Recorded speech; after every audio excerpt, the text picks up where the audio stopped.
Hey there, welcome to Bedtime Chills. Tonight, you're in for 2 hours of gripping true crime stories, narrated beneath a steady curtain of rain and distant, rolling thunder. If the mystery pulls you in, tap that like button, pass the chills along, and subscribe for more eerie nights. I'd love to know where you're tuning in from. Drop it in the comments below. Now get comfortable, and let the stories begin. On a chilly December night in 1991, the city of Austin, Texas, was forever changed by a crime so brutal it shattered the community's sense of safety and left a scar that remains to this day. The "I can't believe it's yogurt" shop on West Anderson Lane, a modest storefront in a quiet strip mall, was a place where teenagers gathered for frozen treats and carefree moments. It was a symbol of the city's small-town charm, a place where nothing bad was supposed to happen. But on December 6, 1991, that illusion was destroyed when 4 teenage girls, Jennifer Harbison, Sarah Harbison, Eliza Thomas, and Amy Ayers, were found dead inside the shop, their lives extinguished in an act of unimaginable violence. The yogurt shop murders, as the case came to be known, would haunt Austin for decades, becoming one of the most perplexing and heartbreaking unsolved mysteries in Texas history. The story begins on what seemed like an ordinary Friday evening. Austin, a growing college town, was still a place where violent crime was rare, and the northwest neighborhood where the yogurt shop stood was considered particularly safe. Jennifer Harbison and Eliza Thomas, both 17-year-old seniors at Lanier High School, were working the evening shift at the shop. The two were friends, bonded by their love of animals and their involvement in the school's Future Farmers of America program. Jennifer had taken the job to help pay for a car her parents had recently bought her, while Eliza worked to earn extra money, her sights set on a future that included her passion for agriculture and welding. The shop was set to close at 11 p.m., and the girls were likely looking forward to the end of their shift, perhaps planning to join friends for a weekend of teenage fun. Around 10 p.m., Jennifer's younger sister, 15-year-old Sarah Harbison, and her friend, 13-year-old Amy Ayers, arrived at the shop. The 2 younger girls had spent the evening at Norcross Mall, just a short walk away, and had come to catch a ride home with Jennifer. Amy, a student at Burnett Middle School, was also part of the FFA program, where she had become close with Sarah. The plan was for Amy to spend the night at the Harbison home, a slumber party that promised laughter and shared secrets. The 4 girls, 2 working, 2 visiting, were in high spirits, unaware of the horror that was about to unfold. As closing time approached, the shop was nearly empty. A couple who had bought frozen yogurt later told police that Jennifer locked the front door behind them just before 11 p.m. to prevent new customers from entering. Witnesses also recalled seeing 2 men sitting at a table inside the shop, acting strangely. They didn't buy yogurt, only a drink, and seemed out of place, their presence lingering in the memories of those who saw them. Another witness reported a man who had used the restroom in the back of the shop earlier that evening, taking an unusually long time and possibly tampering with a rear door.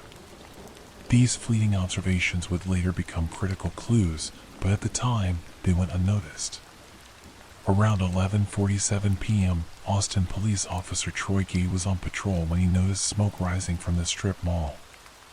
He radioed in the fire, and within minutes, firefighters arrived to battle what they initially thought was a routine blaze. The "I can't believe it's yogurt" shop was engulfed in flames, the front window blackened with soot. Firefighters worked quickly to extinguish the fire, crawling through the smoke-filled interior with flashlights. As the flames died down, they made a chilling discovery in the storage room at the back of the shop: the charred, naked bodies of 4 teenage girls. The scene was one of unimaginable horror. The girls, Jennifer, Sarah, Eliza, and Amy, had been stripped, bound with their own clothing, and gagged. Each had been shot in the head, execution style, with bullets from 2 different guns, a .22 revolver and a .380 semi-automatic pistol. At least one of the girls had been sexually assaulted. The fire, investigators later determined had been deliberately set to destroy evidence, with paper plates, cups, and cardboard from the shop doused in lighter fluid and ignited. The blaze was so intense that it melted the upper rungs of a heavy aluminum ladder in the back of the store, and the water from the firefighters' hoses washed away much of what little evidence remained.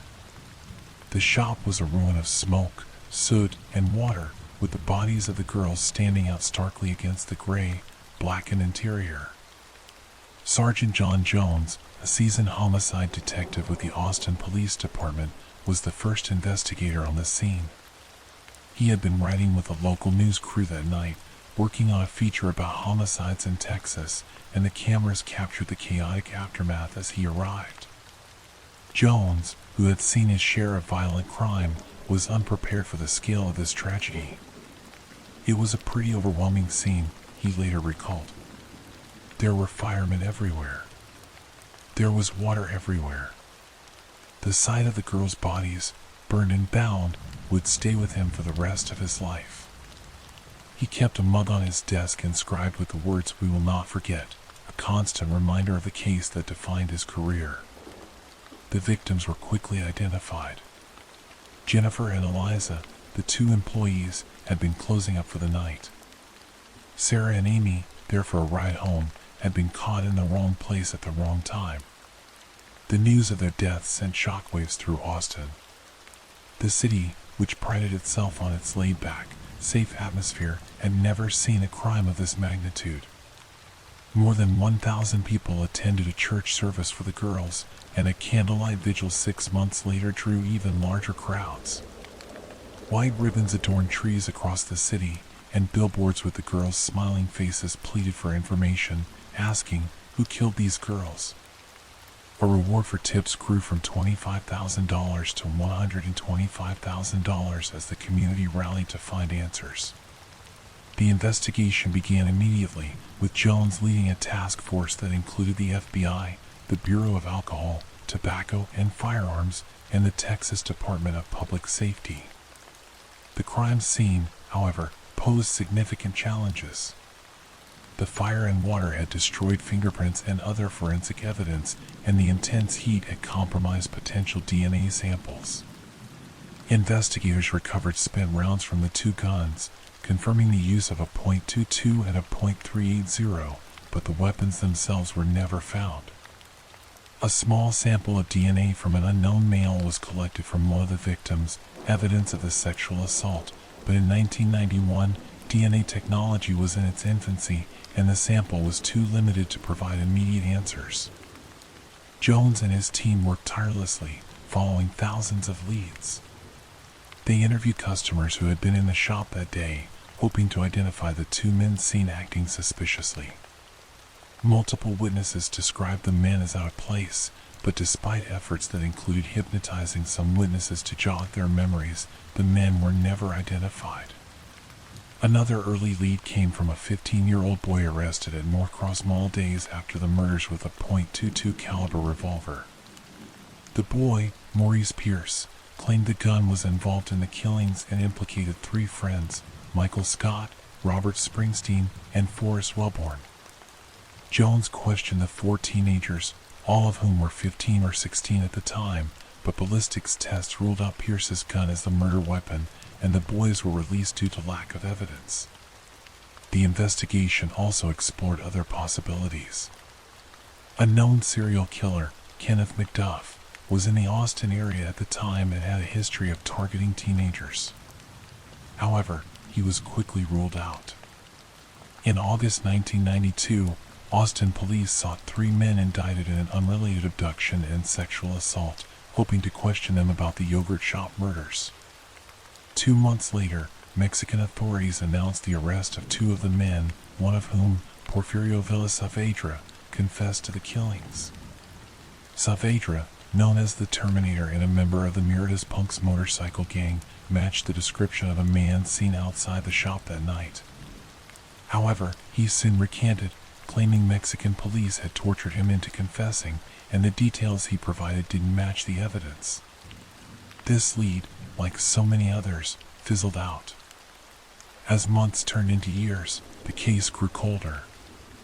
The task force disbanded in 1998, and Jones, who had spent nearly 4 years chasing leads, was left with no answers. The families of the victims, Jennifer and Sarah's mother, Barbara Ayers Wilson, Eliza's sister, Sonora Thomas, and Amy's brother, Sean Ayers, grappled with their grief, holding on to hope that justice would one day be served. The city, too, struggled to move on. The yogurt shop was demolished, replaced by a payday loan store, but a plaque in the parking lot bore the girls' names and the words "Forever in Our Hearts," a quiet tribute to their memory. In 1999, nearly 8 years after the murders, a breakthrough seemed imminent. The Austin Police Department's newly formed cold case unit took a fresh look at the case, revisiting old witness statements. Detectives zeroed in on Maurice Pierce, Michael Scott, Robert Springsteen, and Forrest Wellborn, the 4 teenagers Jones had questioned in 1991. Now in their 20s, the men were brought in for re-questioning. After hours of intense interrogation, Scott and Springsteen confessed to the murders, implicating Pierce and Wellborn. Scott's confession, given after 20 hours of questioning, included details about the crime, such as the position of the bodies and the fact that Amy Ayers had been shot twice because the first shot was not fatal. Springsteen's confession corroborated Scott's in several key areas, including a claim that they had vomited over the side of a bridge after the murders. In October 1999, Austin police announced the arrest of all 4 men, charging them with capital murder. The community, desperate for closure, hoped the case was finally solved. However, doubts soon emerged. Scott and Springsteen recanted their confessions, claiming they had been coerced through aggressive interrogation tactics. Their lawyers argued that detectives had fed them details of the crime and inconsistencies in their statements, such as Scott's claim that they had propped open the back door hours earlier, which was contradicted by evidence suggesting the door required a key, cast further doubt. Charges against Pierce and Wellborn were dropped due to lack of evidence, leading Scott and Springsteen to face trial. Springsteen's trial began in 2001. Prosecutors relied heavily on his confession, as there was no physical evidence or eyewitness testimony linking him to the crime. The jury found him guilty of capital murder in the death of Amy Ayers, and he was sentenced to death, later reduced to life in prison. Scott's trial followed in 2002, and he, too, was convicted, receiving a life sentence. The convictions brought a sense of relief to some, but the victims' families remained divided. Sean Ayers, Amy's brother, believed the confessions were valid, noting that the details Scott and Springsteen provided matched perfectly despite being questioned separately. Others, including Jones, were skeptical, believing the investigation had been flawed from the start. The case took another turn in 2006 when the Texas Court of Criminal Appeals overturned Springsteen's conviction, ruling that his Sixth Amendment right to confront his accuser had been violated.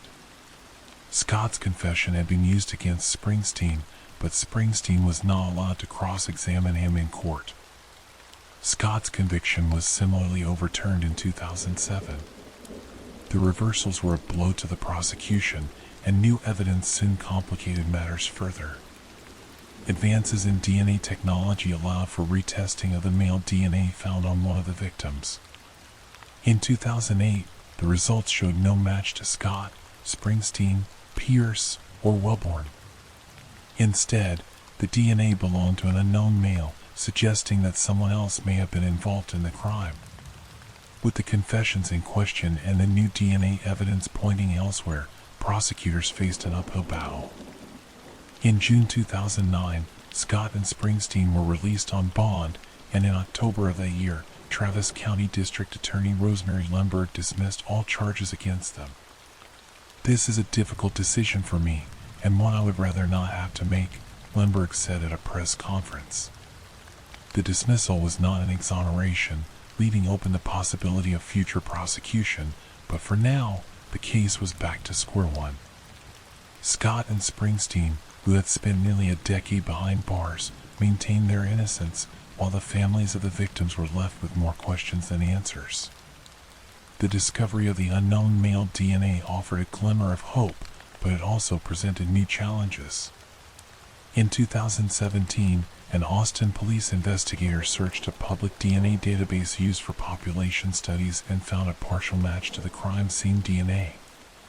The FBI, which controlled the database, refused to reveal the identity of the donor, citing a 1994 federal law protecting the anonymity of research participants.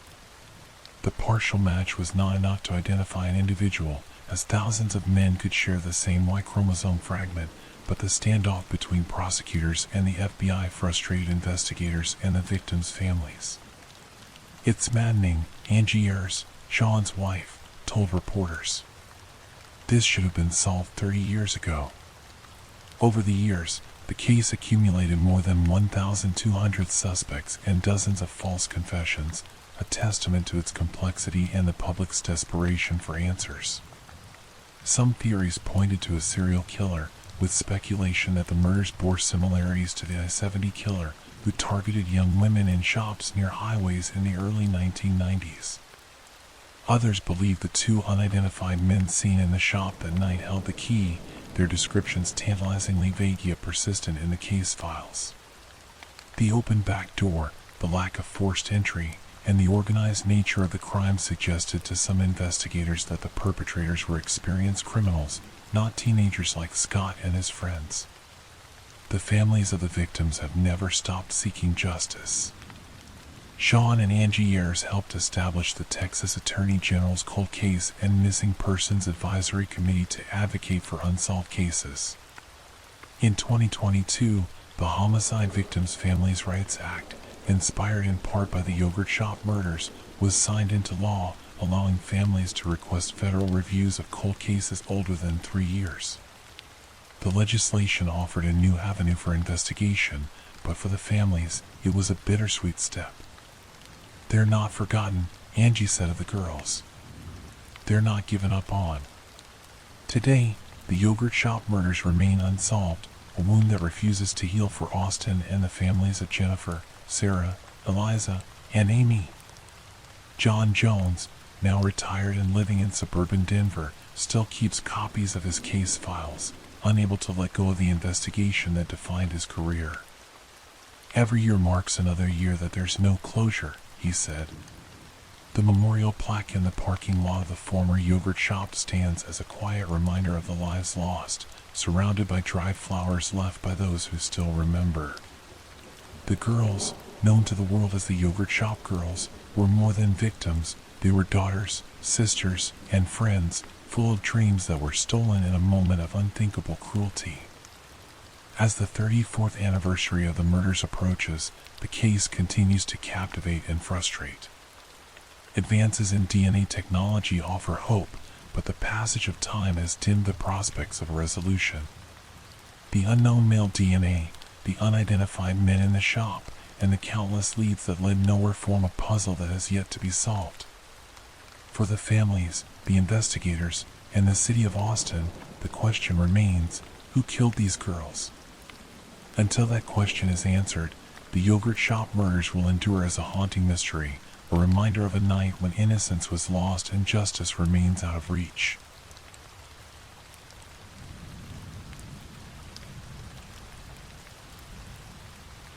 In the early evening of May 5, 1993, the small town of West Memphis, Arkansas, nestled along the Mississippi River, was a place where kids rode bikes until dusk and neighbors knew each other's names.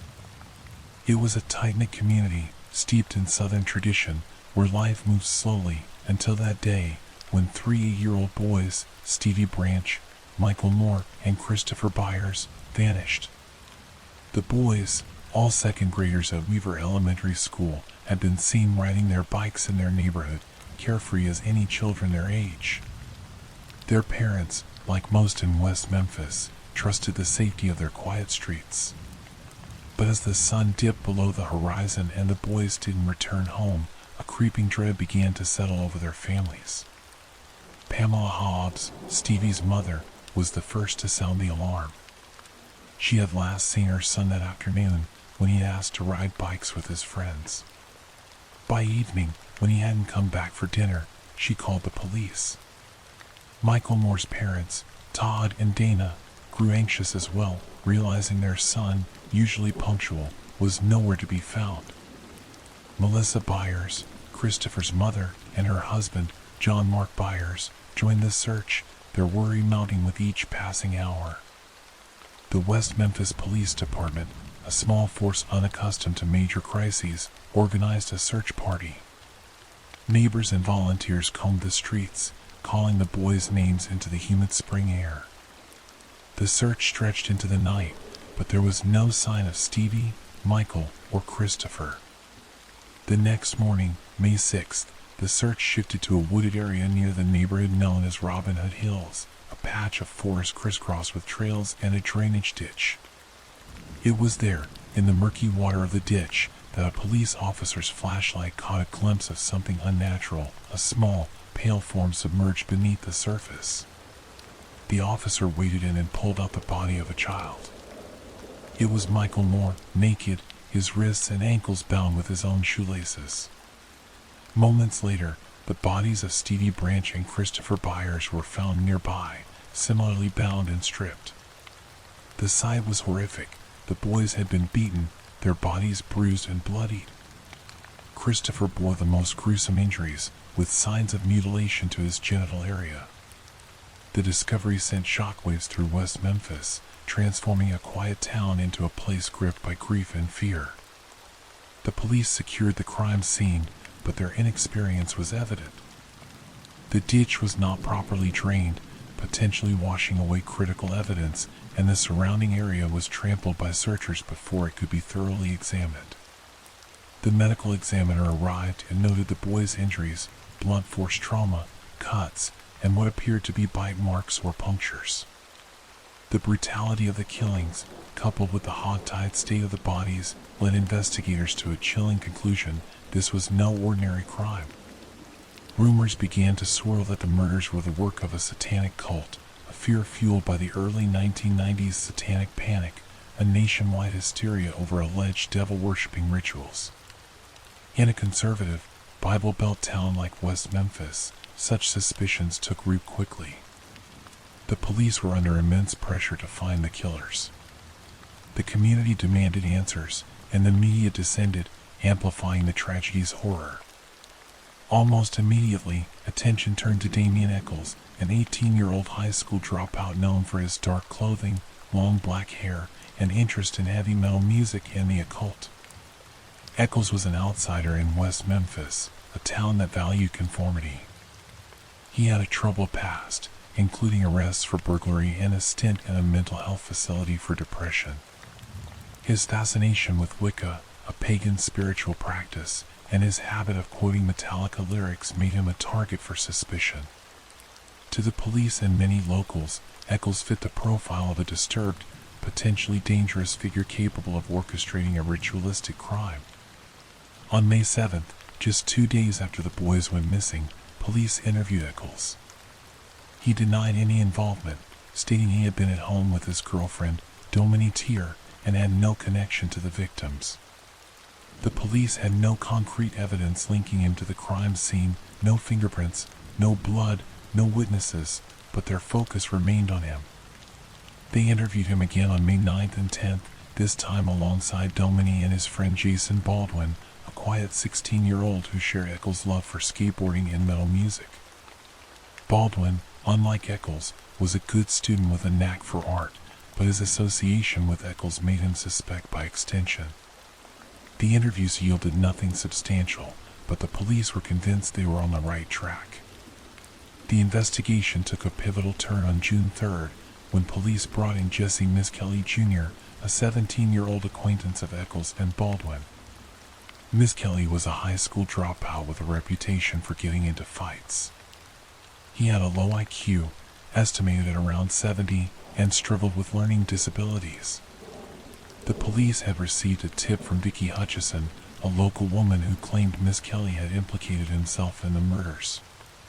Hutchison, whose son was friends with the victims, had been helping police by trying to gather information. She said Miskelly had introduced her to Eccles and hinted at knowing details about the crime. What followed was a 3-hour interrogation that would shape the case's trajectory. Miss Kelly was questioned without his parents or a lawyer present, a decision that later raised serious ethical questions. The interrogation was not fully recorded, but after hours of intense questioning, Miss Kelly confessed. He claimed he, Eccles, and Baldwin had lured the boys into the woods, beaten them, and killed them as part of a satanic ritual. His account was riddled with inconsistencies. He got the time of day wrong, misdescribed the victim's injuries, and couldn't provide a coherent timeline, but the police seized on it as the breakthrough they needed. Miss Kelly, exhausted and confused, signed a statement implicating himself and the others. Hours later, he recanted, saying he'd been coerced and had only wanted the interrogation to end. But the damage was done. On June 3, 1993, Damian Eccles, Jason Baldwin, and Jesse Miss Kelly were arrested and charged with capital murder. The arrests brought a fleeting sense of relief to West Memphis, but they also ignited a firestorm of controversy. The prosecution built its case around the idea that the three teenagers, dubbed the West Memphis Three, were members of a satanic cult. They pointed to Eccles' interest in Wicca, his collection of black clothing, and a journal filled with dark poetry as evidence of his depravity. Baldwin's friendship with Eccles and Miss Kelly's confession were used to tie them all together. The lack of physical evidence was a hurdle, but prosecutors argued that the confession, combined with the defendant's outsider status, was enough. The trials began in early 1994, with Miss Kelly tried separately due to his confession. The courtroom was packed with grieving families, angry locals, and reporters from across the country. The prosecution leaned heavily on Miss Kelly's statement, despite its contradictions and his recantation. They called witnesses like Dale Griffiths, a self-proclaimed occult expert, who testified that the murders bore hallmarks of a satanic ritual, citing the number of victims and the proximity to a pagan holiday. The defense countered that Griffith's credentials were dubious and that Miss Kelly's confession was unreliable, given his low IQ and the coercive nature of the interrogation. They argued that the police had targeted the trio because of their nonconformity, not evidence. The jury, swayed by the emotional weight of the crime and the community's fear of Satanism, found Miss Kelly guilty on February 4, 1994. He was convicted of 1 count of first-degree murder and 2 counts of second-degree murder, sentenced to life in prison plus 40 years. His conviction set the stage for the trial of Eccles and Baldwin, which began in March. The prosecution repeated its narrative of a satanic conspiracy, introducing items like a knife found in a lake near Baldwin's home, though it couldn't be conclusively linked to the murders, and testimony from a jailhouse informant who claimed Eccles had bragged about the killings. The defense highlighted the absence of DNA, fingerprints, or any physical evidence tying the defendants to the crime scene. They also pointed out that the supposed bite marks on the victims might have been caused by animals, not humans. The trial was a spectacle, with the media amplifying the satanic angle and the community's outrage. Eccles, with his brooding demeanor, became the face of the case, vilified as the ringleader. Baldwin, quieter and less ostentatious, was painted as his loyal follower. The jury deliberated for days, but on March 18, 1994, they delivered their verdict, guilty on all counts. Damian Eccles was sentenced to death, while Jason Baldwin received life imprisonment without parole. The courtroom erupted in cheers from some spectators, but the victims' families were left with mixed emotions. Pamela Hobbs, Stevie's mother, initially believed justice had been served, but others, like John Mark Byers, Christopher's stepfather, remained vocal and conflicted, their grief unassuaged. The convictions didn't end the story. Almost immediately, questions arose about the fairness of the trials. The lack of physical evidence, the reliance on a questionable confession, and the prosecution's use of fear-mongering tactics drew scrutiny. In 1996, HBO aired a documentary, Paradise Lost, The Child Murders at Robin Hood Hills, directed by Joe Berlinger and Bruce Sinofsky. The film laid bare the flaws in the investigation and trials, portraying Eccles, Baldwin, and Miss Kelly as victims of a modern-day witch hunt. It highlighted the community's rush to judgment and the police's tunnel vision, sparking national interest in the case. Viewers were shocked by the absence of forensic evidence and the prosecution's reliance on cultural biases against the defendant's appearance and interests. The documentary galvanized a movement to free the West Memphis Three. Celebrities like Johnny Depp, Eddie Vedder, and Henry Rollins lent their voices, organizing fundraisers and concerts to support the defense. A website, Free the West Memphis Three, was launched by activists Burke Sauls, Kathy Bakken, and Grove Pashley, raising awareness and funds. Mara Leverett's 2002 book, Devil's Knot: The True Story of the West Memphis Three, further exposed the case's injustices, arguing that the convictions were based on prejudice rather than proof. The growing public outcry put pressure on Arkansas authorities to revisit the case, but the state stood firm, confident in the original verdicts. Behind bars, the three men faced vastly different realities. Damian Eccles, on death row, endured solitary confinement in a maximum security prison. He found solace in writing and spirituality, eventually marrying Lori Davis, a supporter who corresponded with him from New York. Jason Baldwin, serving life in a different facility, kept a low profile, focusing on his studies and maintaining hope for release. Jesse Miskelly, also serving life, struggled with the prison environment but remained close to his family, who never wavered in their belief in his innocence. New evidence began to emerge in the early 2000s, offering hope to the defense. In 2004, Vicki Hutchison, the witness who had implicated Miskelly, recanted her testimony, claiming police had pressured her to lie and threatened to charge her if she didn't cooperate. This revelation cast further doubt on the investigation's integrity. More significantly, advancements in DNA testing provided a breakthrough. Between 2005 and 2007, evidence from the crime scene, including a shoelace used to bind Michael Moore and a hair found on a tree stump, was tested. The results were stunning. None of the genetic material matched Eccles, Baldwin, or Miskelly. Instead, a hair in the shoelace was consistent with Terry Hobbs, Stevie Branch's stepfather, and another hair on the tree stump matched David Jacoby, a friend of Hobbs. Neither man had been considered a suspect, and both denied involvement, but the findings raised questions about the original investigation's focus. In 2009, 3 witnesses came forward with affidavits stating they had seen Terry Hobbs with the boys the night before their bodies were found, contradicting his earlier statements to police that he hadn't seen Stevie that day.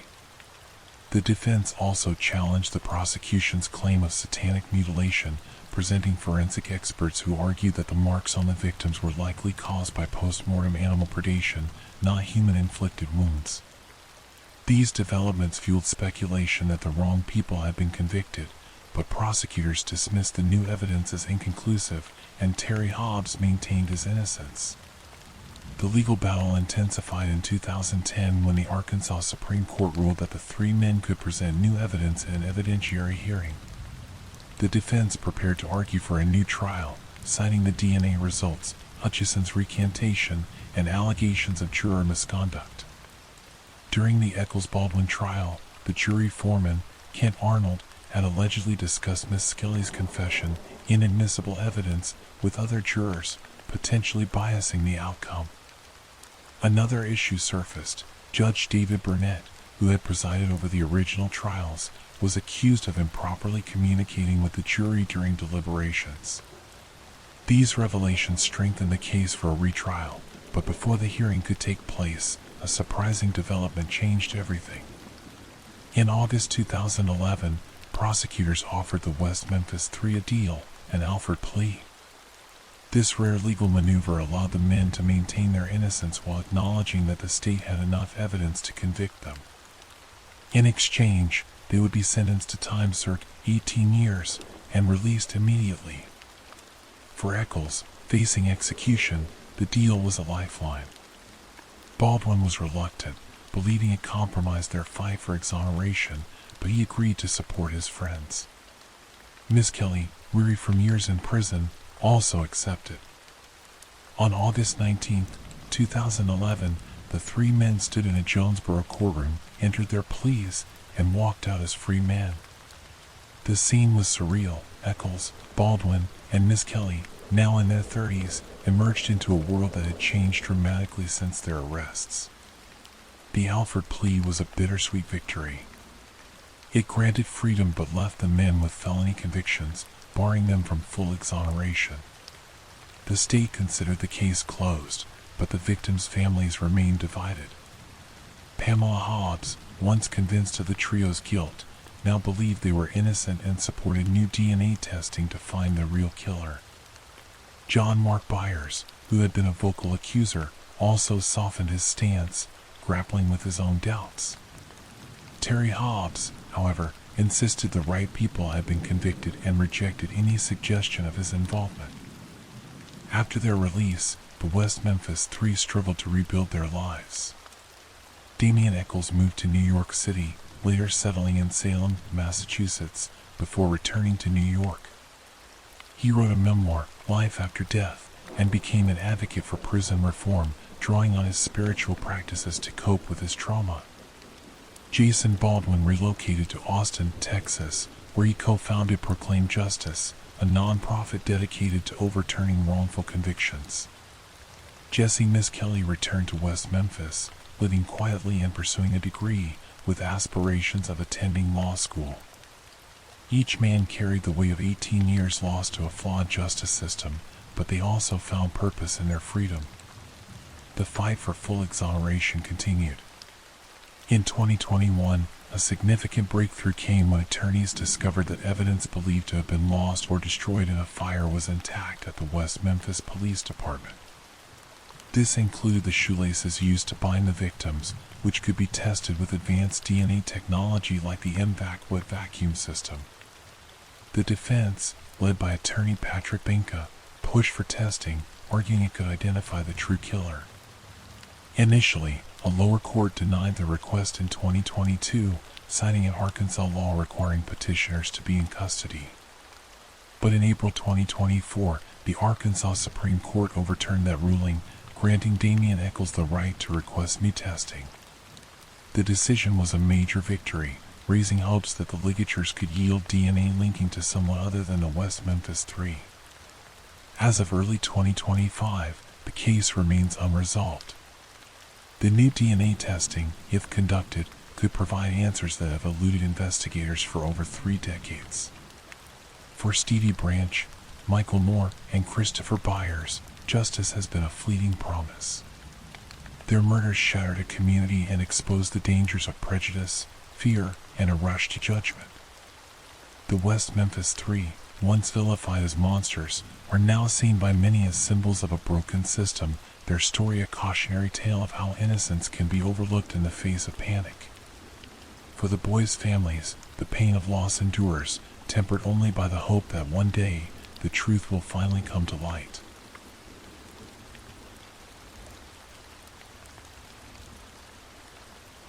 In the spring of 2017, a young Polish woman named Magdalena Zuk set out for what was supposed to be a relaxing vacation in the sunny resort town of Marsalam, Egypt.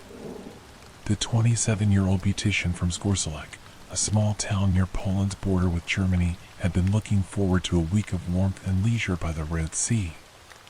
She was vibrant, hardworking, and deeply loved by her family and friends.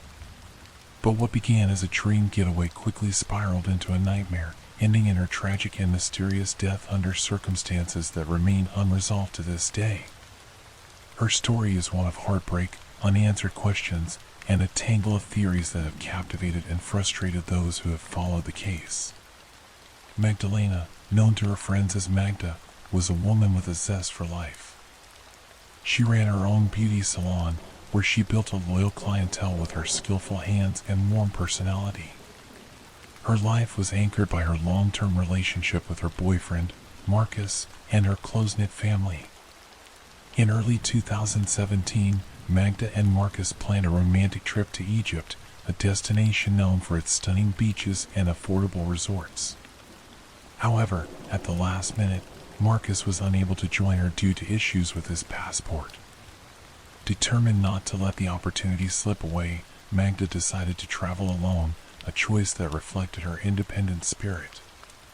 She booked a package holiday through a Polish travel agency, and on April 25, 2017, she boarded a flight to Marseille, excited for a week of relaxation. Marseille, a growing tourist destination on Egypt's Red Sea coast, was a place of contrasts. Its pristine coral reefs and luxurious resorts attracted visitors from across Europe, but the surrounding area was marked by poverty and a heavy reliance on tourism. Magda checked into the Three Corners Sea Beach Resort, a mid-range hotel popular with European tourists. The resort promised a carefree escape with its all-inclusive amenities, including pools, restaurants, and access to the beach. For the first day or two, Magda seemed to enjoy her time there, soaking up the sun and sharing updates with her family and Marcus back home. But soon, her behavior began to change in ways that alarmed those who knew her. By April 27th, just 2 days into her trip, Magda's family and Marcus noticed something was wrong. During phone calls and video chats, she appeared agitated and disoriented, a stark contrast to her usual cheerful demeanor. Her speech was erratic, and she seemed to be struggling to express herself. Marcus later recalled that she spoke in fragmented sentences, as if she were under the influence of something or deeply distressed. Concerned, he urged her to stay safe and keep in touch, but the calls grew increasingly troubling. In one video call, Magda appeared to be in a state of panic, her eyes wide and her movements frantic. She mentioned feeling unwell and unsafe, though she didn't provide clear details about what was happening. Her family, desperate to help, contacted the travel agency and the Polish embassy in Egypt, pleading for someone to check on her. At the resort, staff also noticed Magda's unusual behavior. She was described as wandering aimlessly, sometimes appearing confused or frightened. Some witnesses later claimed she was acting paranoid, as if she believed someone was following her. On April 28th, the situation escalated. Magda was taken to a local medical clinic in Marseille after complaining of severe abdominal pain and exhibiting signs of mental distress. The clinic, ill-equipped to handle complex cases, provided minimal treatment and sent her back to the resort. Her condition did not improve, and by the evening, she was reportedly incoherent and unable to care for herself. The travel agency, responding to pressure from her family, arranged for her to be transferred to a hospital in Hurghada, a larger city about 170 miles north of Marseille.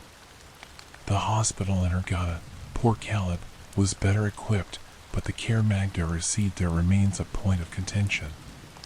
Doctors noted that she was in a state of acute psychological distress, possibly suffering from a psychotic episode. They administered sedatives and kept her under observation, but her condition continued to deteriorate. Surveillance footage from the hospital, later obtained by Polish investigators, showed Magda wandering the halls in a hospital gown, appearing disoriented and unsteady.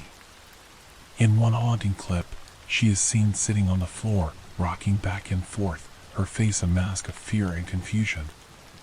During a final video call with Marcus on April 30th, Magda was barely able to communicate.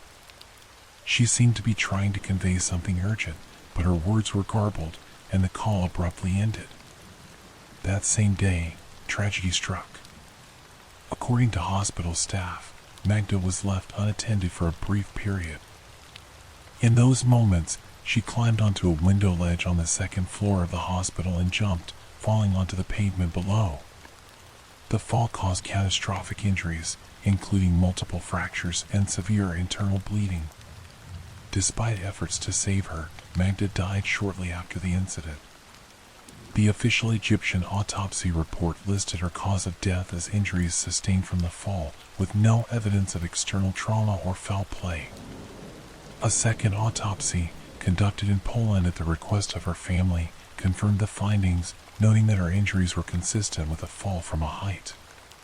However, the autopsies raised more questions than they answered, as they did not explain why Magda had been in such a distressed state or what had led her to take such a drastic action. The news of Magda's death sent shockwaves through her hometown and beyond. Her family, devastated and skeptical of the official narrative, demanded answers.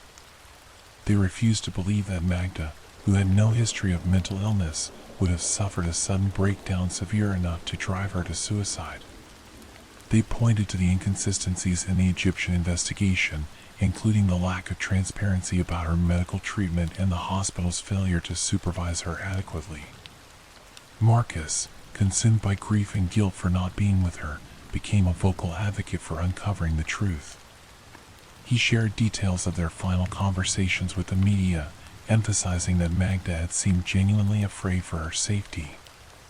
As the case gained attention in Poland, theories about what had happened to Magda began to proliferate. One of the most persistent claims was that she had been drugged, possibly with a substance like khat, a stimulant commonly used in parts of the Middle East and Africa. Khat can cause euphoria, hyperactivity, and, in high doses, paranoia or psychosis, symptoms that align with Magda's behavior. Her family speculated that someone at the resort might have slipped the drug into her food or drink, either intentionally or as part of a broader scheme. This theory gained traction due to reports of other tourists in Egypt experiencing similar symptoms after consuming drinks at resorts, though no concrete evidence linked khat to Magda's case. Another theory, fueled by Poland's tabloid media and online forums, suggested that Magda had been the victim of foul play, possibly involving sexual assault or human trafficking. Some reports claimed that she had been targeted by a criminal network operating in Marseille, a narrative that resonated with growing concerns about the safety of female tourists in Egypt. A widely circulated rumor alleged that Magda had been drugged, assaulted, and driven to madness, with her death staged to look like a suicide to protect the local tourism industry. These claims were amplified by a Polish private detective who presented himself as an expert and released sensationalized videos purporting to show evidence of a cover-up. However, his credentials were later debunked, and his investigation was revealed to be a mix of speculation and fabricated details. The Egyptian authorities, under pressure from Poland, cooperated with the investigation to an extent, allowing Polish officials to review evidence and interview witnesses. They maintained that Magda's death was a tragic accident, likely the result of an untreated mental health crisis. They pointed to the hospital surveillance footage, which showed no signs of physical restraint or assault, and the autopsy reports, which found no traces of drugs or injuries inconsistent with a fall.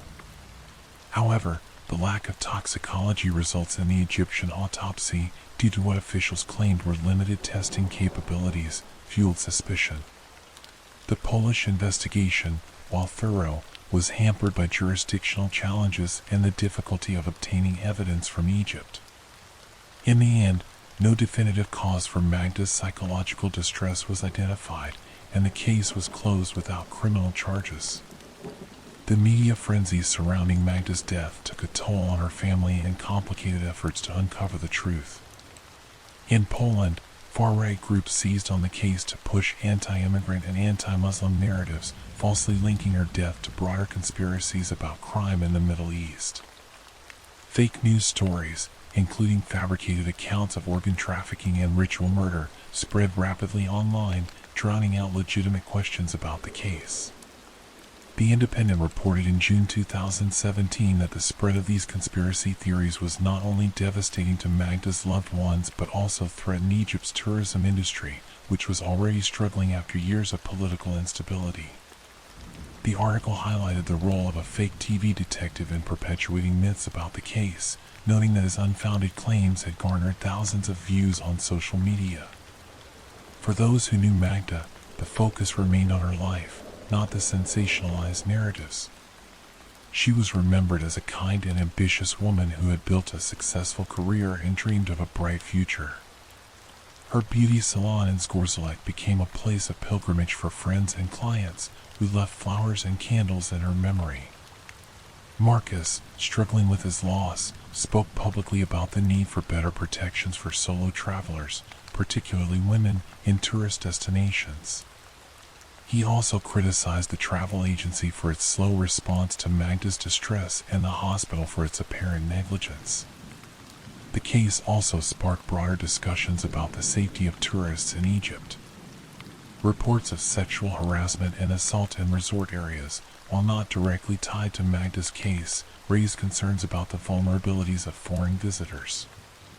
A 2021 Reuters article detailed frustrations over the handling of a separate gang rape case in Cairo, highlighting systemic issues in Egypt's justice system when it came to crimes against tourists. While no evidence confirmed that Magda was assaulted, the parallels between her case and others fuel public outrage and calls for reform. Years later, the mystery of Magdalena Zuk's death remains unsolved. Was she the victim of a rare and sudden mental health crisis, as the Egyptian authorities suggested? Did she ingest a substance, intentionally or unknowingly, that altered her state of mind? Or was there something more sinister at play, hidden beneath the surface of a hurried investigation? The lack of definitive answers has left her family in a state of perpetual grief, unable to fully lay her to rest. Polish authorities have occasionally reopened the case in response to new leads, but none have yielded breakthroughs. In 2023, a documentary aired in Poland, retracing Magda's final days and interviewing key figures, but it offered no new conclusions. The story of Magdalena Zuk is a haunting reminder of how quickly a life can unravel and how elusive the truth can be. For the thousands of people who have followed her case, it is a puzzle with missing pieces, a tragedy that resists closure. Her family continues to seek justice, holding on to the hope that one day, the full story of what happened in those fateful days in Egypt will come to light. Until then, Magda's memory endures as a symbol of a life cut short and a mystery that refuses to be solved.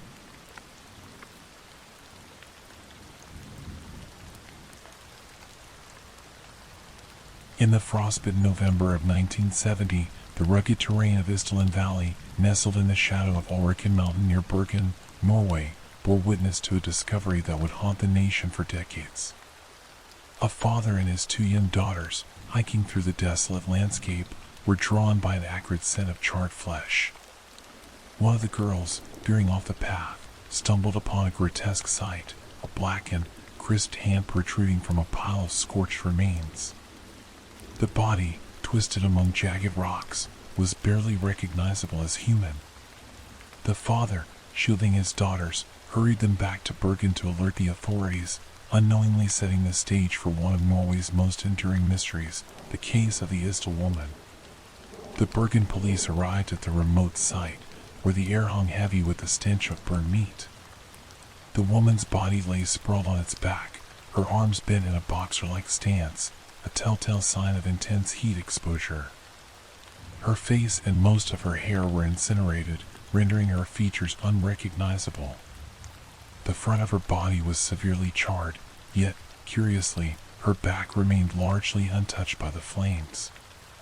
Nearby, investigators found an odd assortment of items: a broken umbrella, a pair of rubber boots, a watch, jewelry, and plastic bottles with their labels meticulously scratched off. The tags on her expensive clothing had been carefully removed, as if someone had gone to great lengths to erase any trace of her identity. The scene struck the officers as peculiar, almost ritualistic, with objects placed deliberately around her, as though part of a ceremony. The autopsy revealed chilling details. The woman, estimated to be between 25 and 40 years old, stood about 5 feet 4 inches tall, with long, dark brown hair tied in a ponytail with a blue and white ribbon. Her delicate, round face and brown eyes were noted, though her features were heavily distorted by the burns. Her lungs contained soot, indicating she was alive when the fire consumed her. Petrol, likely used as an accelerant, was detected at the scene.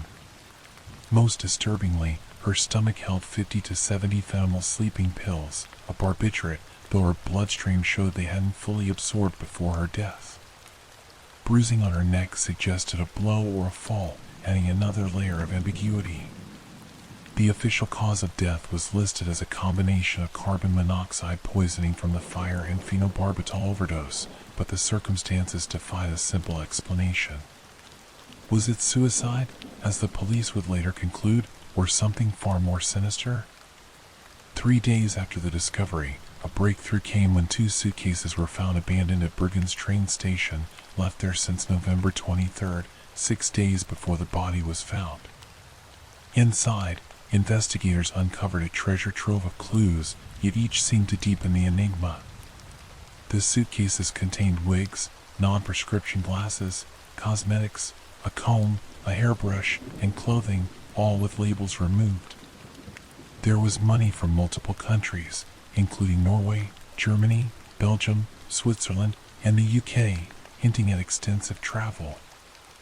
A tube of eczema cream was found, but its prescription label, which might have named a patient or doctor, had been stripped away.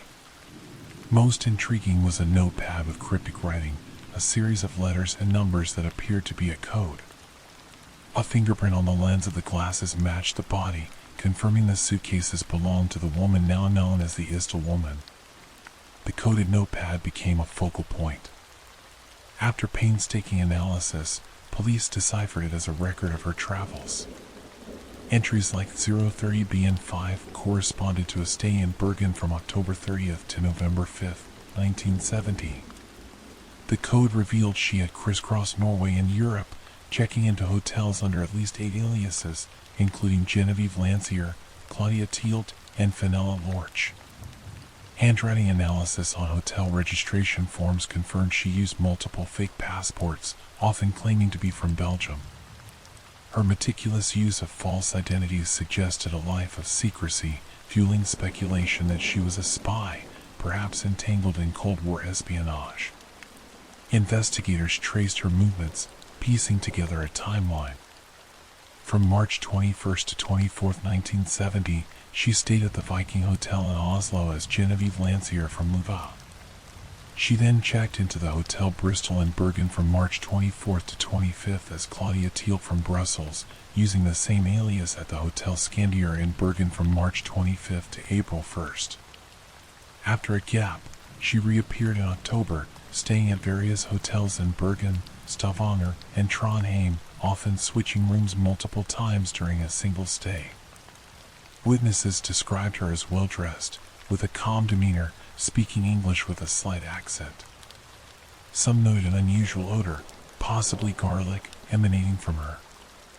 At one hotel, she marked her door in peculiar ways, as if signaling someone or ensuring her privacy. A significant clue emerged from a plastic bag in her suitcase, originating from Oscar Rortvedt's footwear store in Stavanger. Rolf Rortvedt, the owner's son, vividly recalled selling rubber boots to a striking woman with dark hair who took an unusually long time choosing her footwear. She spoke English with an accent and had a composed, almost serene expression. The boots matched those found near the body, and police suspected the umbrella at the scene came from the same store. Rolf's description led police to the St. Svithin Hotel in Stavanger, where she had stayed as Fenella Lorch, further confirming her pattern of aliases. Despite these leads, the investigation hit frustrating dead ends. No one reported a missing woman matching her description, and no hotel in Bergen had registered a Fenella Lorch, suggesting she used yet another identity there. The police issued sketches based on witness descriptions, depicting a woman with a small, round face, brown eyes, and a gap in her front teeth. Her dental work was particularly distinctive, 14 fillings and several gold crowns, uncommon for someone her age in Norway and more typical of Central or Eastern Europe, or even South America or East Asia. This unusual dentistry, combined with her sophisticated attire and multilingual abilities, painted a picture of a worldly, possibly affluent individual living a double life. The case took a perplexing turn when police closed it just 3 weeks after the discovery, ruling it a likely suicide. This decision baffled many, including some officers involved.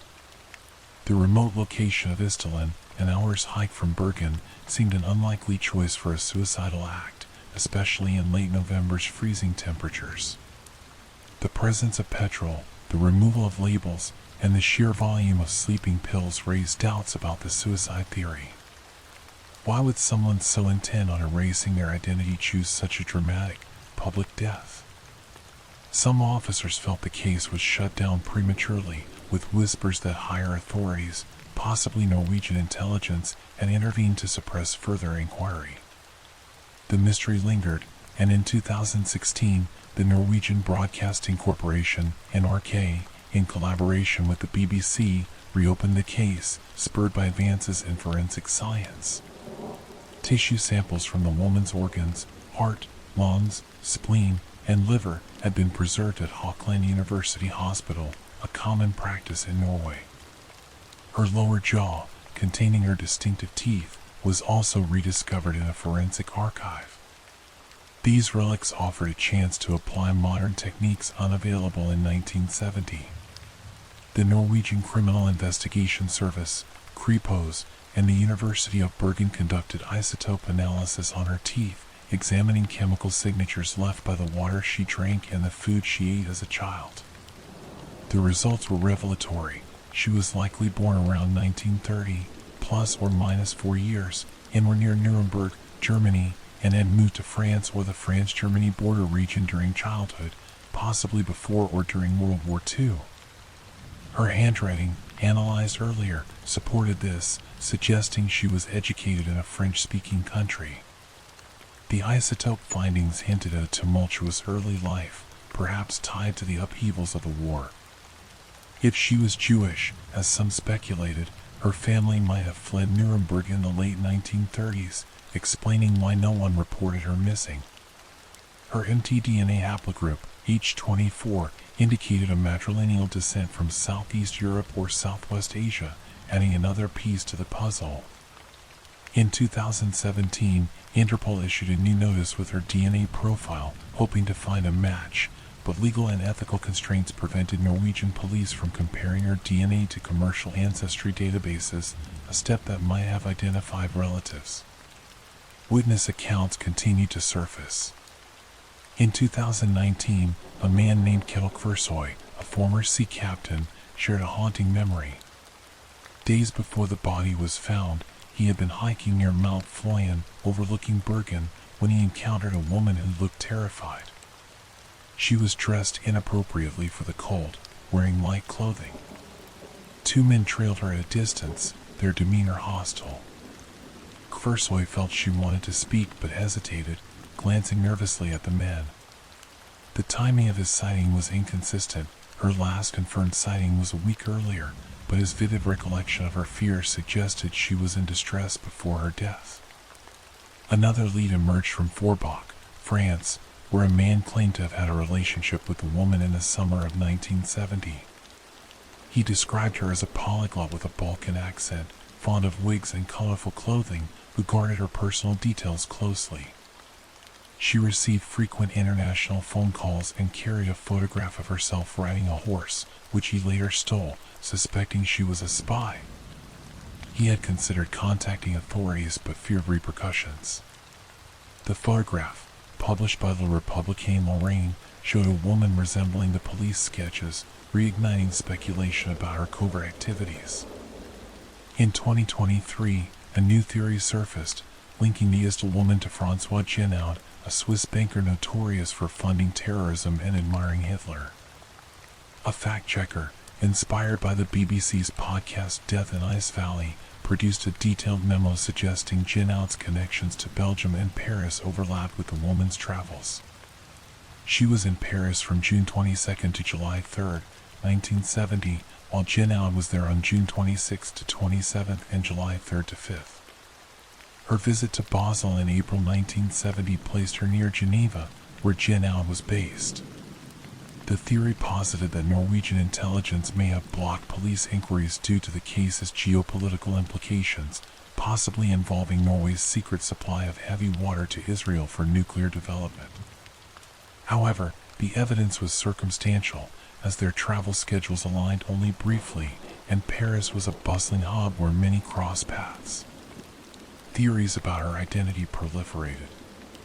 Was she a spy, perhaps for the Soviet Union, Mossad, or another agency caught in Cold War intrigues? Her multiple passports, wigs, and coded notes supported this, as did sightings near military installations in Bergen. Some speculated she was a sex worker, given her frequent hotel stays and meetings with men who never came forward, but her sophisticated behavior and resources argued against this. Others suggested mental illness, pointing to her erratic hotel switching and the overdose, but this failed to explain the meticulous erasure of her identity. A radical left-wing operative was another possibility, tied to the era's political unrest, yet no group claimed her. The Isdal woman's final days are shrouded in mystery. Her last confirmed sighting was on November 23, 1970, when she left the Hotel Neptune in Bergen, possibly after marking her door with a signal. The coded note's final entry, ML23NMM, likely referred to November 23rd, but its meaning remained elusive. Did she venture to Isdal alone, intent on ending her life, or was she lured there by someone she trusted or feared? The presence of petrol and the staging of her belongings suggested another hand at work, yet no suspects were ever identified. Her body was laid to rest in a zinc coffin at Melendel Cemetery in Bergen, buried with Catholic rites based on the Catholic origins of her aliases. The coffin was preserved, a silent hope that one day her family might claim her. The jawbone and tissue samples remain in storage, potential keys to her identity as genetic genealogy advances. In 2016, an arcade commissioned artist Stephen Missel to create 6 new sketches, shown to witnesses to jog memories, but no definitive identification followed. The case has captivated Norway and beyond, spawning amateur sleuth groups and global fascination. Near Oslo, a group of young men formed a club to study police reports and theorize, with some believing she was a spy who took her own life, others convinced she was murdered. Cecilie Thorsted Flo, whose grandfather worked in the Bergen police, recalled her father's pained reaction when asked about the case, hinting at internal frustrations. Her grandfather, a friend of a lead investigator, felt barriers were imposed on their work, as if someone wanted the truth buried. The Isdal woman's story is a tapestry of riddles. Why did she carry wigs and fake passports? Who were the men seen with her, and why did they vanish? Why was the case closed so swiftly, despite glaring inconsistencies? The remote valley, dubbed Death Valley for its grim history of medieval suicides and 1960s hiking accidents, seems an improbable stage for such a calculated death. The Norwegian intelligence's alleged interference, coupled with the international scope of her travels, suggests a larger, hidden narrative, perhaps one too sensitive to unravel in 1970. As forensic science progresses, hope persists that her DNA or dental records will one day yield a match, giving a name to the woman who lived in shadows. Until then, she remains a spectral figure, her life and death a puzzle that defies resolution. The Isdal woman's charred remains, found amid the icy pines of Bergen, whisper of secrets she took to her grave, leaving behind a legacy of questions that continue to echo through the decades.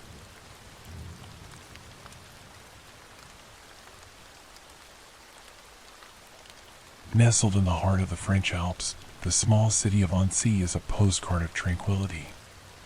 Its crystalline lake reflects snow-capped mountains, and its medieval old town, crisscrossed with canals, earns it the nickname the Venice of France. Tourists flock here for the serene beauty, the crisp alpine air, and the promise of a peaceful escape. But on September 5, 2012, this idyllic setting became the backdrop for one of France's most perplexing and brutal unsolved crimes, a quadruple murder that shattered the region's sense of safety and left investigators grasping for answers. Known as the Annecy shootings or the Chevaline massacre, the case involves the ruthless execution of a British Iraqi family and a French cyclist on a remote mountain road, a crime so meticulously executed yet so bafflingly motiveless that it continues to haunt detectives and armchair sleuths alike. This is the story of that fateful day, the victims, the investigation, and the enduring mystery that refuses to yield its secrets. The morning of September 5, 2012, dawned clear and bright over Lake Annecy. Saad al-Hilli, a 50-year-old Iraqi-born British engineer, was on a family holiday with his wife, Iqbal, 47, and their 2 daughters, Zainab, 7, and Zina, 4. Accompanying them was Iqbal's mother, Sohaila Al-Alaf, a 74-year-old Swedish passport holder. The Al-Hillis, who lived in Claygate, Surrey, were staying at a campsite called Camping La Solitude in St. Georgios, a short drive from Annecy. Saad, a satellite technology specialist, had planned this trip as a chance to unwind with his family in the stunning alpine landscape. The family's BMW estate, packed with camping gear and the trappings of a summer holiday, was a familiar sight at the campsite, where they mingled with other vacationers and enjoyed the relaxed atmosphere. Around midday, the family set out from the campsite, their car winding through the narrow roads that snake up into the forested hills above Lake Annecy. Their destination was a secluded lay-by on the route Forestier du Ménil de la Combe d'Air, a quiet forest road near the village of Cheveline, about 6 miles from their campsite. The road, flanked by dense trees and offering glimpses of the shimmering lake below, was a spot favored by hikers and cyclists for its solitude. It was here, in this tranquil setting, that the Al-Hillis holiday would turn into a nightmare. At approximately 3:45 p.m., the calm of the forest was shattered by gunfire. The Al-Hillis BMW was parked in the lay-by, its engine still running, when a gunman opened fire. The attack was swift and merciless. Saad, Iqbal, and Sohaila were each shot multiple times, with at least one bullet to the head, delivered with chilling precision. The car, caught mid-maneuver as if Saad had tried to flee, was riddled with bullets. 25 spent cartridges would later be recovered from the scene. Nearby, a French cyclist named Sylvain Mollier, a 45-year-old father of 3, was also gunned down, his body struck by 7 bullets. The sheer ferocity of the attack suggested a professional hit, yet the randomness of the victims, a British family on holiday and a local man cycling through the woods, defied easy explanation. Moments after the shooting, a British cyclist named Brett Martin, a former RAF pilot, approached the lay-by on his bike. At first, he thought he had stumbled upon a car accident. The BMW was jammed against the mountainside, its tires spinning in the dirt, and a young girl, Zainab Al-Hilli, was staggering near the vehicle, bloodied and dazed. Martin quickly realized this was no accident. Saad, Iqbal, and Sohaila were slumped inside the car, lifeless, their bodies pierced by bullets. Sylvain Mollier lay sprawled on the ground, his cycling gear stained with blood. Zainab, who had been shot in the shoulder and beaten about the head, was barely conscious. Martin, acting on instinct, laid her down in a recovery position and tried to assess the scene. He didn't notice Zina, the 4-year-old, who was hidden in the rear footwell of the car, cowering beneath her mother's legs, too terrified to move or make a sound. With no mobile phone signal in a remote area, Martin faced an agonizing decision. He couldn't stay with Zainab and hope for help to arrive. She needed medical attention immediately.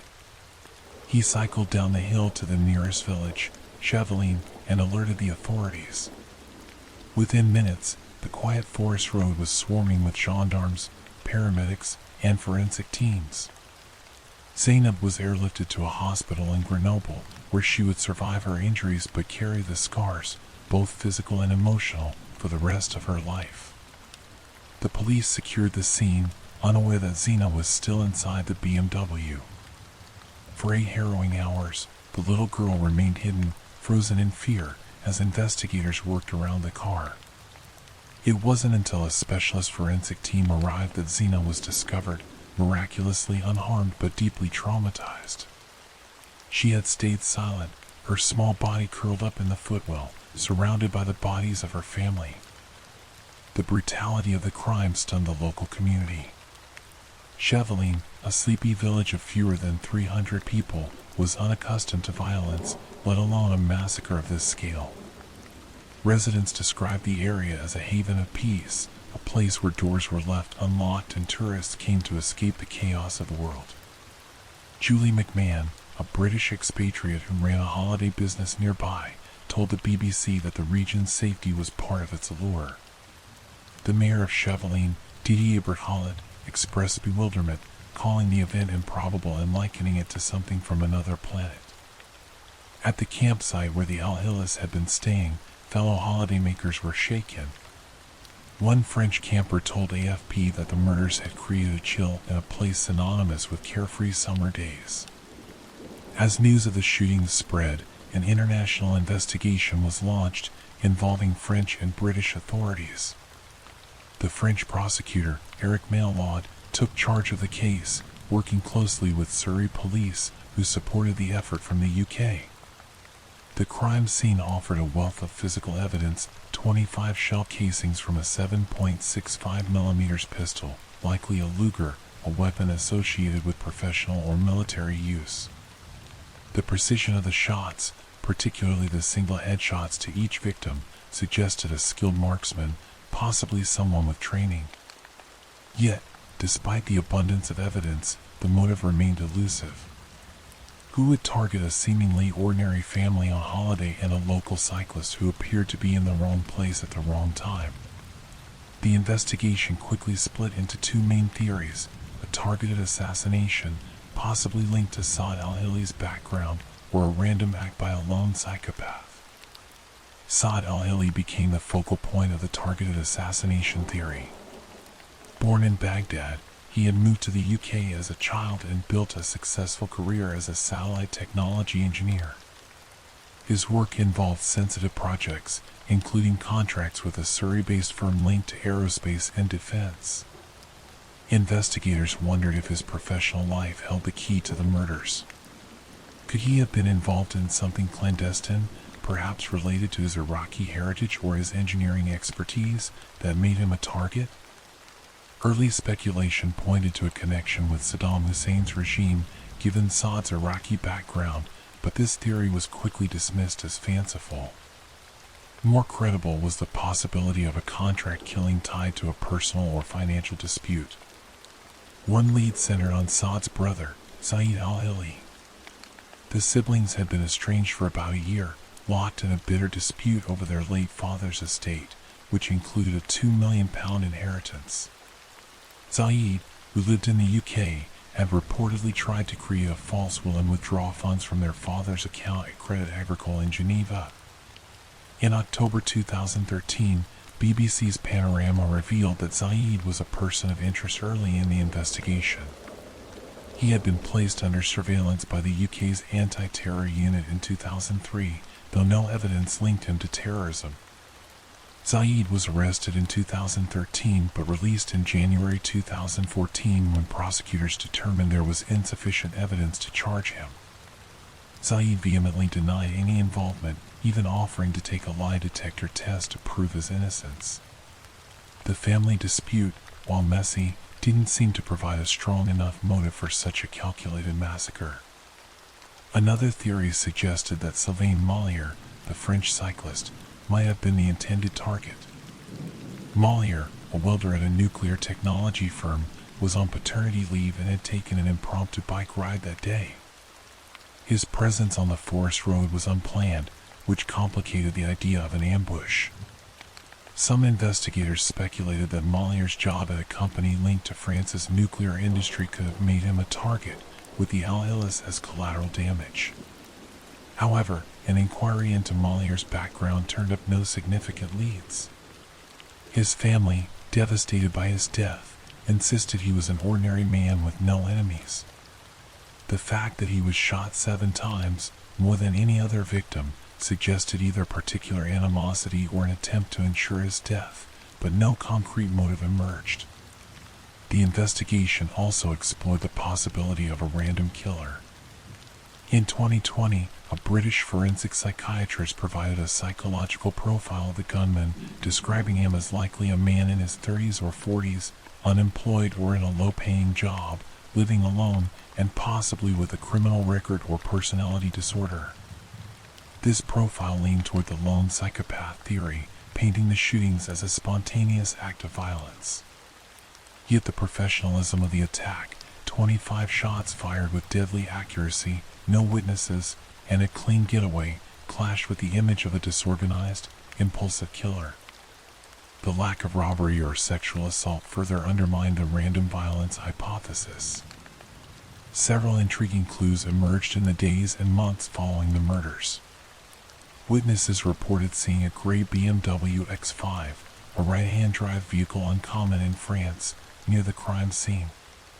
A motorcyclist with a goatee and an unusual helmet was also spotted, prompting French police to release a sketch of the individual.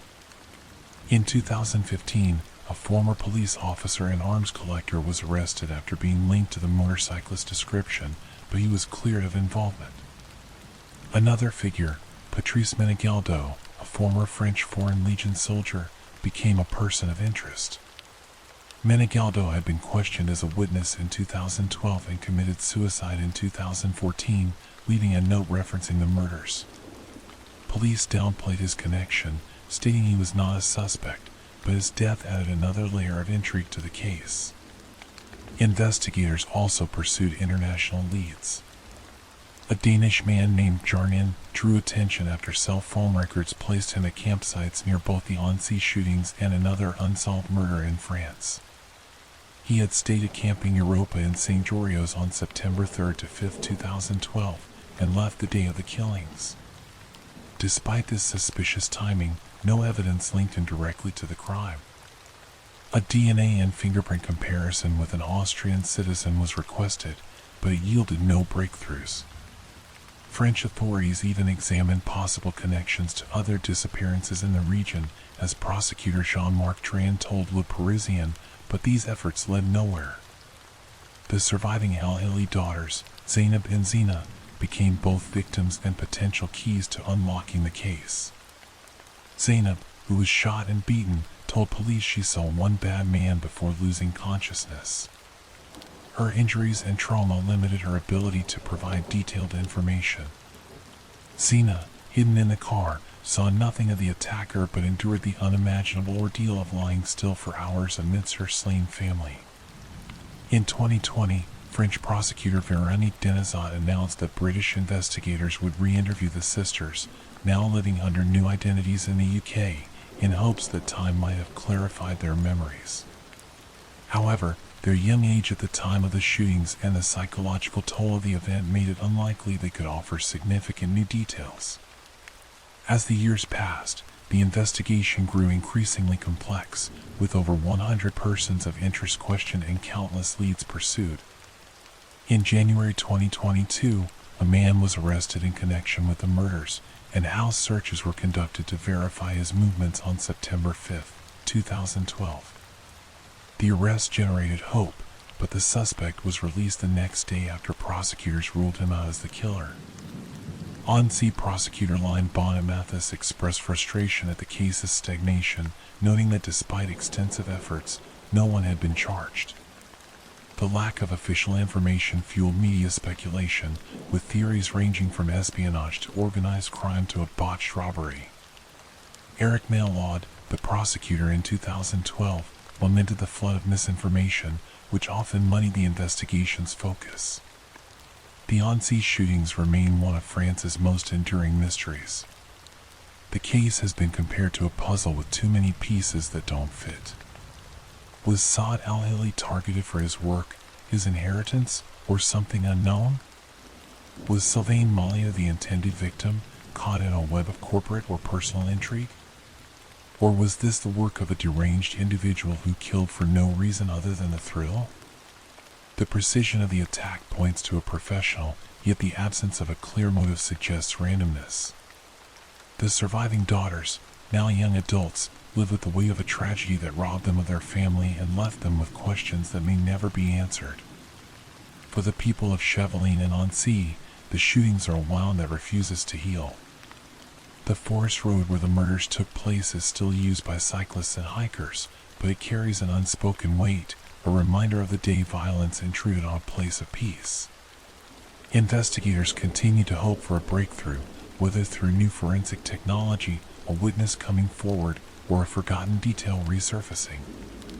British Prime Minister David Cameron, speaking in 2012, urged authorities to get to the bottom of what happened, a sentiment echoed by the victims' families and the public. Surrey Police, in a 2020 statement, reaffirmed their commitment to the case, vowing to work with French authorities until answers are found. The Al-Hilli family and Sylvain Mollier deserved a carefree day in the Alps, not a violent and all lonely road. Their deaths, and the survival of Zainab and Zina, are a testament to both the cruelty of the crime and the resilience of those left behind. The Annecy shootings are a stark reminder that even in the most beautiful places, darkness can strike without warning, leaving behind a mystery that lingers like a shadow over the mountains.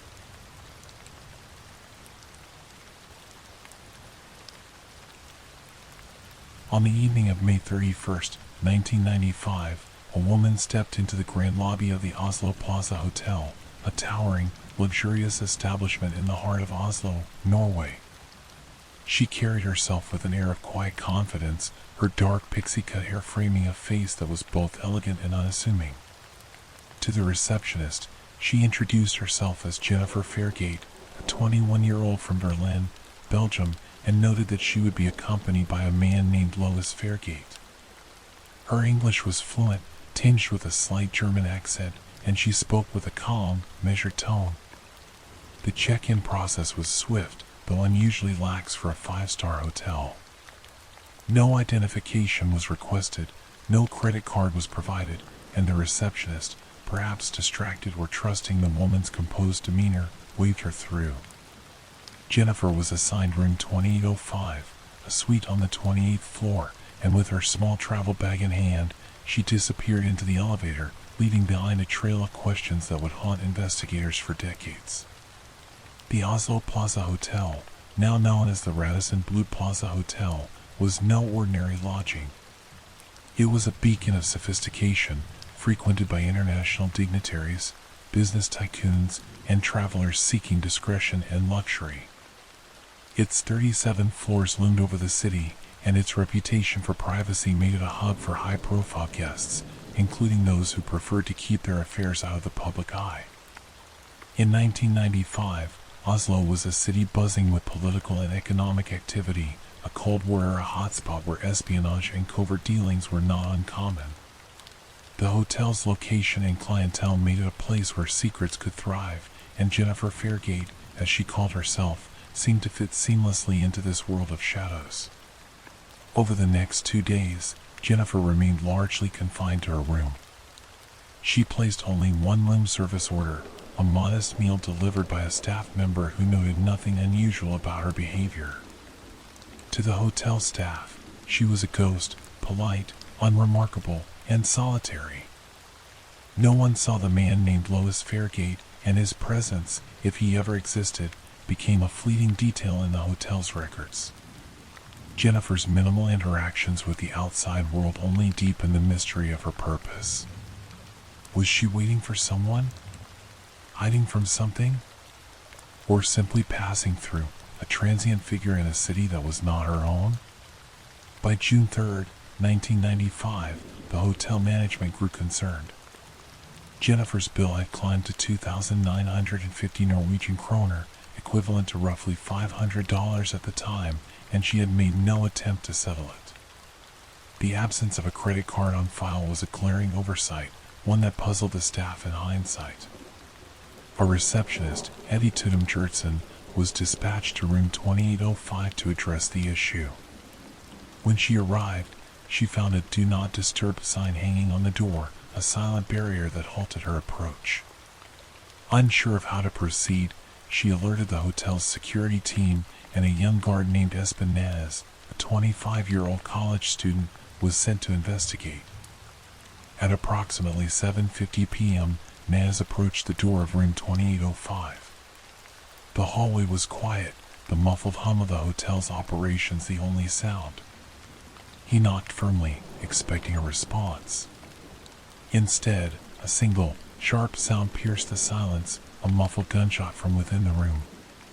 Startled, Naz froze for a moment, the weight of the moment sinking in. Rather than using his two-way radio to call for help, he bolted down the stairs to alert his superiors, a decision that would later draw scrutiny. It took 15 minutes for the head of security to return to the room, and when he did, he unlocked the door to reveal a scene that would baffle investigators for years to come. Jennifer Fairgate's body lay on the bed, her head propped against the headboard. She was dressed entirely in black, a blazer, a shirt, and stockings, her appearance as meticulous in death as it had been in life. A single gunshot wound marred her forehead, the entry point clean and precise. In her right hand, she clutched a 9mm Browning pistol, its grip awkward and unnatural, as though placed there rather than held. The room was eerily tidy, with no signs of a struggle. A bullet hole pierced one of the pillows, suggesting a test shot or a silencer's use, and a small collection of items lay scattered nearby, a travel bag, an attaché case, a gold ring, and a few pieces of lingerie. Notably absent were any identification documents, a wallet, or personal effects that might reveal who she was. The room's double locks were engaged from the inside, and the key cards were accounted for, deepening the mystery of how anyone else could have been involved. When the police arrived 50 minutes later, they were confronted with a case that defied easy explanation. The initial assumption was suicide, supported by the locked room, the gun in her hand, and the lack of visible signs of a struggle. Yet, as they delved deeper, inconsistencies began to surface. The autopsy revealed no defensive wounds, confirming that Jennifer had not fought for her life, but it also raised questions. Forensic tests detected no gunshot residue on her hands, an unusual finding for someone who had allegedly fired a pistol at close range. The toxicology report showed no alcohol in her system, though, curiously, no drug tests were conducted. The absence of blood spatter on her hands further complicated the suicide narrative, as such cases typically left telltale marks. The gun's serial number had been professionally removed with acid, rendering it untraceable, and the ammunition was an obscure type, difficult to procure. These details suggested a level of sophistication far beyond a simple act of self-destruction. The woman who called herself Jennifer Fairgate had left behind a trail of fabrications. The address she provided, Villisca 148, 1050 Brussels, was non-existent, as was the company, Service, she claimed to work for. Her name, whether spelled Fairgate or Fergate, as she had written it twice on hotel forms, yielded no matches in any international database. Fingerprints and DNA analysis, conducted with the limited technology of 1995, turned up nothing. Even her age was a lie. While she claimed to be 21, a later exhumation in 2016 would estimate her to be around 24, possibly as old as 25. Her physical description offered some clues. She was 5 feet 2 inches, weighed 148 pounds, and had blue eyes and short, dark hair. Her dental work, expensive gold and porcelain fillings, suggested access to high-quality care, possibly in the United States, Germany, Switzerland, or the Netherlands. Hotel staff recalled her speaking fluent English and German, with an accent some described as East German, though it was faint enough to be ambiguous. As investigators pieced together the scant evidence, they uncovered more peculiarities. Jennifer's belongings were minimal and oddly curated. Her room contained no pants, skirts, or dresses, only tops for bras, stockings, and long silk underwear. The labels on her clothing had been meticulously removed, a detail that struck investigators as deliberate. A pair of high heels, reportedly seen by a housekeeper, was missing when the police searched the room. A bottle of men's cologne was found, its presence unexplained, as was a trouser press and a small amount of ammunition stored in the attaché case. Keycard data revealed that Jennifer had left the room once during her stay, for nearly 20 hours, only to return without explanation. A maid who entered the room during this absence found it completely empty, as though Jennifer had vanished, only to reappear later. The Norwegian police, under pressure to resolve the case, leaned heavily on the suicide theory, citing the locked room and the gun in her hand. They estimated a 99.9% certainty that Jennifer had taken her own life, a conclusion that satisfied some but left others skeptical. The absence of gunshot residue, the awkward grip on the pistol, and the lack of blood on her hands fueled speculation that the scene had been staged. The timing of the gunshot, heard immediately after the security guard's knock, suggested a precision that seemed almost theatrical. If someone else had been in the room, how had they escaped a double-locked suite on the 28th floor with no balcony? The police's failure to check security footage or thoroughly question the receptionist who allowed Jennifer to check in without ID further eroded confidence in their investigation. Theories began to swirl, each more intriguing than the last.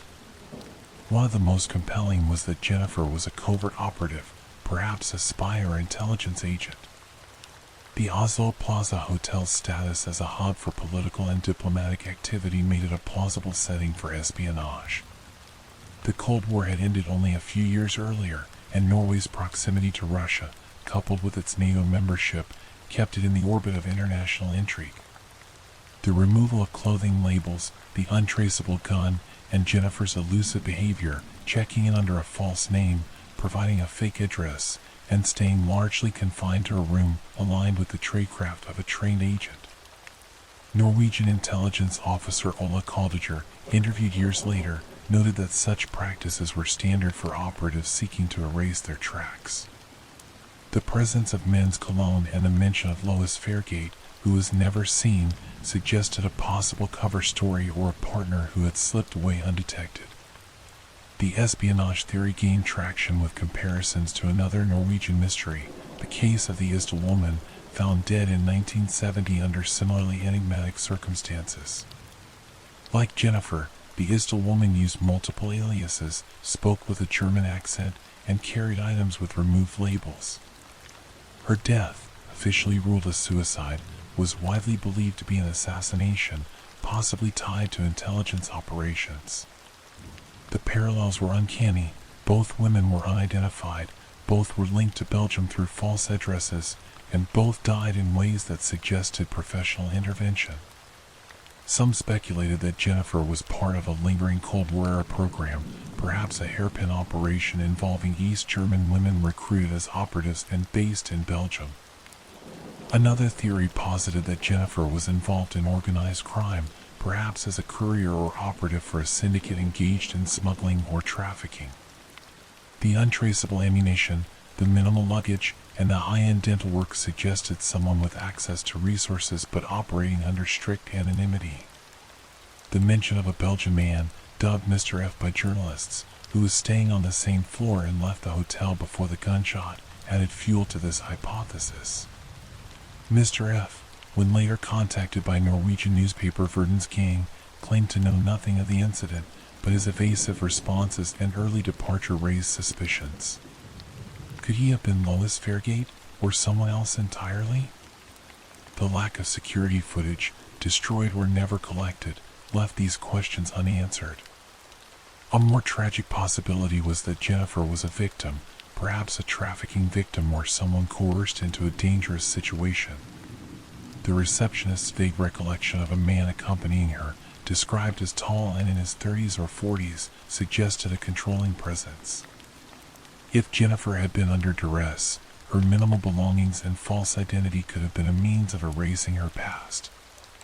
The 20-hour absence from her room might have been a period of captivity or an attempt to escape, only to return, or be returned, to her fate.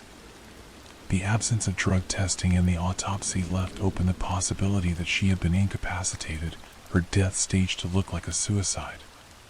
In 2016, desperate for answers, Norwegian authorities exhumed Jennifer's body to obtain a complete DNA profile. The results confirmed she was of European heritage, likely from Germany or a neighboring country, but not Scandinavian. Analysis of C14 isotopes in her dental enamel, a technique used to estimate birth years based on Cold War and nuclear testing, suggested she was born around 1971, making her approximately 24 at the time of her death. Her DNA was entered into international databases, but no matches emerged. Genetic genealogy, a promising tool in other cold cases, was not yet widely used in Norway, leaving investigators at a standstill. The exhumation also revealed that Jennifer had died a day earlier than initially thought, likely on June 2nd, based on partially digested food in her stomach. This discrepancy raised new questions about the timeline and the security guard's account of the gunshot. The case of Jennifer Fairgate became one of Norway's most enduring mysteries, captivating true crime enthusiasts and amateur sleuths worldwide. In 2020, Netflix's Unsolved Mysteries dedicated an episode to her story, titled Death in Oslo, bringing renewed attention to the case.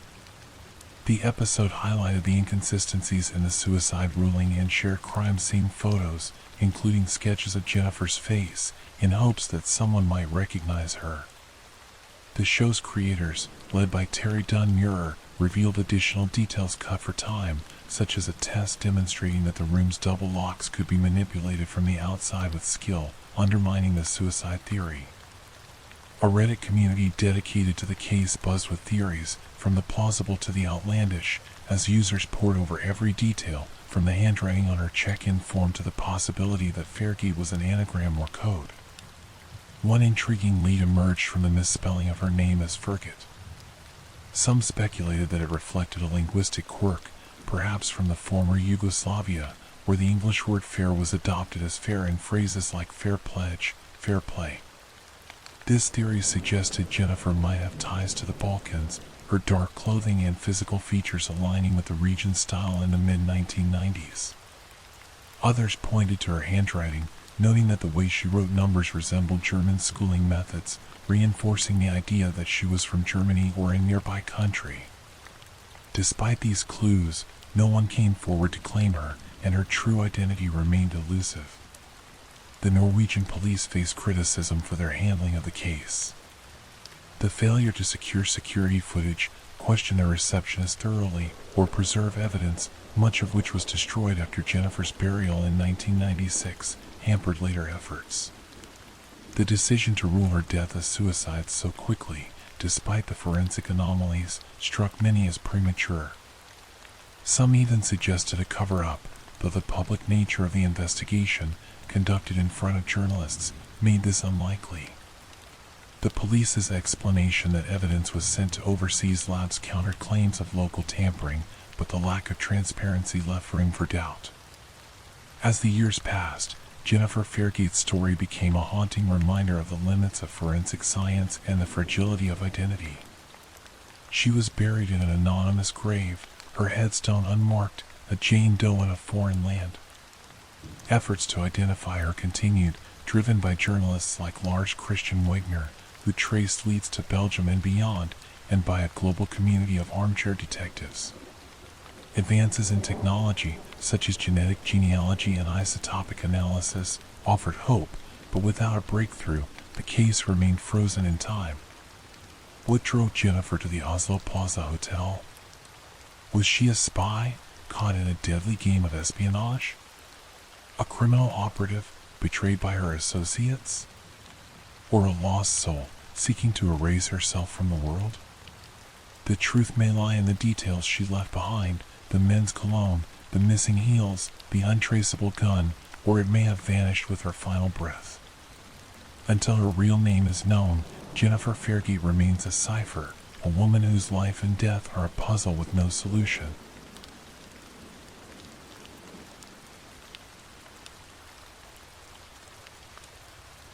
In the quiet, tree-lined streets of Omaha, Nebraska, the morning of June 13, 2001, began like any other for the Jalkowski family. The sun cast a warm glow over the working-class neighborhood of Benson, where modest homes stood neatly aligned along 48th and Bedford streets. 19-year-old Jason Anthony Jalkowski, the eldest son of Jim and Kelly Jalkowski, was at home with his younger brother, Michael, while their parents were at work. It was summer break, and Jason, a part-time student with dreams of becoming a radio DJ, was enjoying a day off from his job at Fazoli's, a local Italian-American restaurant chain. The day promised nothing out of the ordinary, until a phone call changed everything, setting in motion one of the most baffling missing person cases in American history. Jason was born on June 24, 1981, in Grand Island, Nebraska, to parents who cherished his quiet intelligence and kind heart. Described by his mother, Kelly, as shy and reserved, Jason was not the type to seek attention. He kept a small circle of friends and had no girlfriend, preferring the comfort of family and the familiarity of routine. Despite a learning disability that affected his speech and language processing, Jason was bright, with an above-average intellect that shone through in his encyclopedic knowledge of sports trivia. His mother often marveled at his ability to recall obscure details, like who won the World Series in 1953, with ease. This blend of introversion and brilliance defined Jason, a young man who moved through life with a gentle presence. At the time of his disappearance, Jason was living at home, balancing his studies at Iowa Western Community College in Council Bluffs, Iowa, with his job at Fazoli's on 80th and Cass Streets. He had recently enrolled in the college's radio broadcasting program, a bold step for someone so reserved. On air, Jason transformed, shedding his shyness to become a charismatic voice that captivated listeners. His mother recalled tuning into one of his early broadcasts, expecting to hear her soft-spoken son struggle. Instead, she was met with a confident DJ who commanded the airwaves, a testament to his determination to overcome his challenges. Jason's ambition was clear. He wanted to work for KIWR, a local radio station, and build a career in broadcasting. He was also set to start a new job the following week, one he was excited about, adding to the sense of optimism that colored his life in the summer of 2001. That morning, as Jason and Michael went about their chores, the phone rang at the Jalkowski residence. It was Jason's manager at Fazoli's, asking if he could come in early to cover a shift. Jason hesitated. His car, a reliable companion for his daily commute, was in the shop for repairs, leaving him without a clear way to get to work. The restaurant was over 4 miles away, a long walk under the Nebraska sun. After a brief pause, Jason agreed to find a solution and promised to call back. He reached out to a coworker, a woman he knew from Fazoli's, who offered to give him a ride. There was just one problem. Jason struggled with giving directions, a quirk tied to his learning disability. To simplify things, he suggested they meet at Benson High School, a place both had attended and where he had graduated a couple of years earlier. The school was just 8 blocks away, a half-mile stroll through the familiar streets of his neighborhood. It seemed like the perfect plan. At around 10:45 a.m., Jason prepared to leave. He grabbed his red Fazoli's work t-shirt, leaving his wallet and most of his belongings behind. He carried no more than $60 in cash and his cell phone, essentials for a quick trip to work. Before heading out, he noticed the trash cans at the curb, waiting to be brought back to the garage. Ever the responsible older brother, he called out to Michael to help. The two carried the cans together, a mundane task that would later become the final confirmed moment of Jason's life. A neighbor, tending to their garden across the street, glanced up and saw Jason hauling the cans, his lanky 6 feet 1 inch frame moving with purpose. The neighbor thought nothing of it. It was just another day in Benson. Jason waved to Michael, stepped onto the sidewalk, and began his walk toward Benson High School. The clock ticked forward, and the world continued its rhythm, unaware that Jason Jalkowski was about to vanish. The route to Benson High School was unremarkable, a path Jason had walked before. The 8 blocks stretched through a quiet residential area, where single-story homes with well-kept lawns lined the streets. There were no major intersections, no bustling crowds, just the occasional car passing by and the hum of summer life. It was the kind of neighborhood where people knew their neighbors, where kids played in backyards, and where nothing sinister seemed possible in the bright daylight.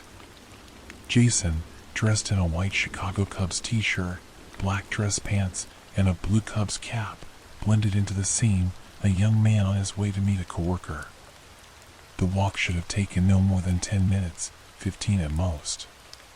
By 11 a.m., he should have been at the school, waiting in the parking lot for his ride. But Jason never arrived. Between 11:15 and 11:30 a.m., the phone at the Jalkowski home rang again. Michael, still at home, answered. It was Jason's coworker, calling from a gas station near Benson High School. She sounded confused, maybe a little annoyed. Jason hadn't shown up at the parking lot, and she had waited as long as she could before heading to work. Michael, puzzled, assured her he'd pass along the message. He assumed Jason had changed his mind or found another way to work. When Jim and Kelly returned home later that day, Michael relayed the call, and a quiet unease settled over the family. They began calling Jason's friends, hoping someone had seen him. No one had. His cell phone, usually a lifeline, went straight to voicemail. His bank account, holding $650, remained untouched. The car at the repair shop sat unclaimed. Jason, it seemed, had simply disappeared. The Jalkowskis wasted no time. The next morning, June 14th, they contacted the Omaha Police Department, mistakenly believing they had to wait 24 hours to file a missing person report. The police, initially dismissive, suggested Jason might be a runaway, a common assumption for a young adult. But Kelly and Jim knew better. Jason was not troubled, not rebellious. He was a dutiful son who loved his family, who tucked his younger brother into bed during phone calls, who had no history of running off. He had plans, a new job, a radio career, a future. The idea that he would walk away from it all made no sense. Still, the police took 10 days to treat the case with urgency, a delay that would haunt the investigation. By the time officers began interviewing neighbors and checking security footage, the trail was cold. Investigators turned to Benson High School, hoping the school's security cameras might hold answers. The footage was a dead end. None of the cameras, which covered key areas of the campus, showed Jason arriving or even approaching the school. This was particularly baffling.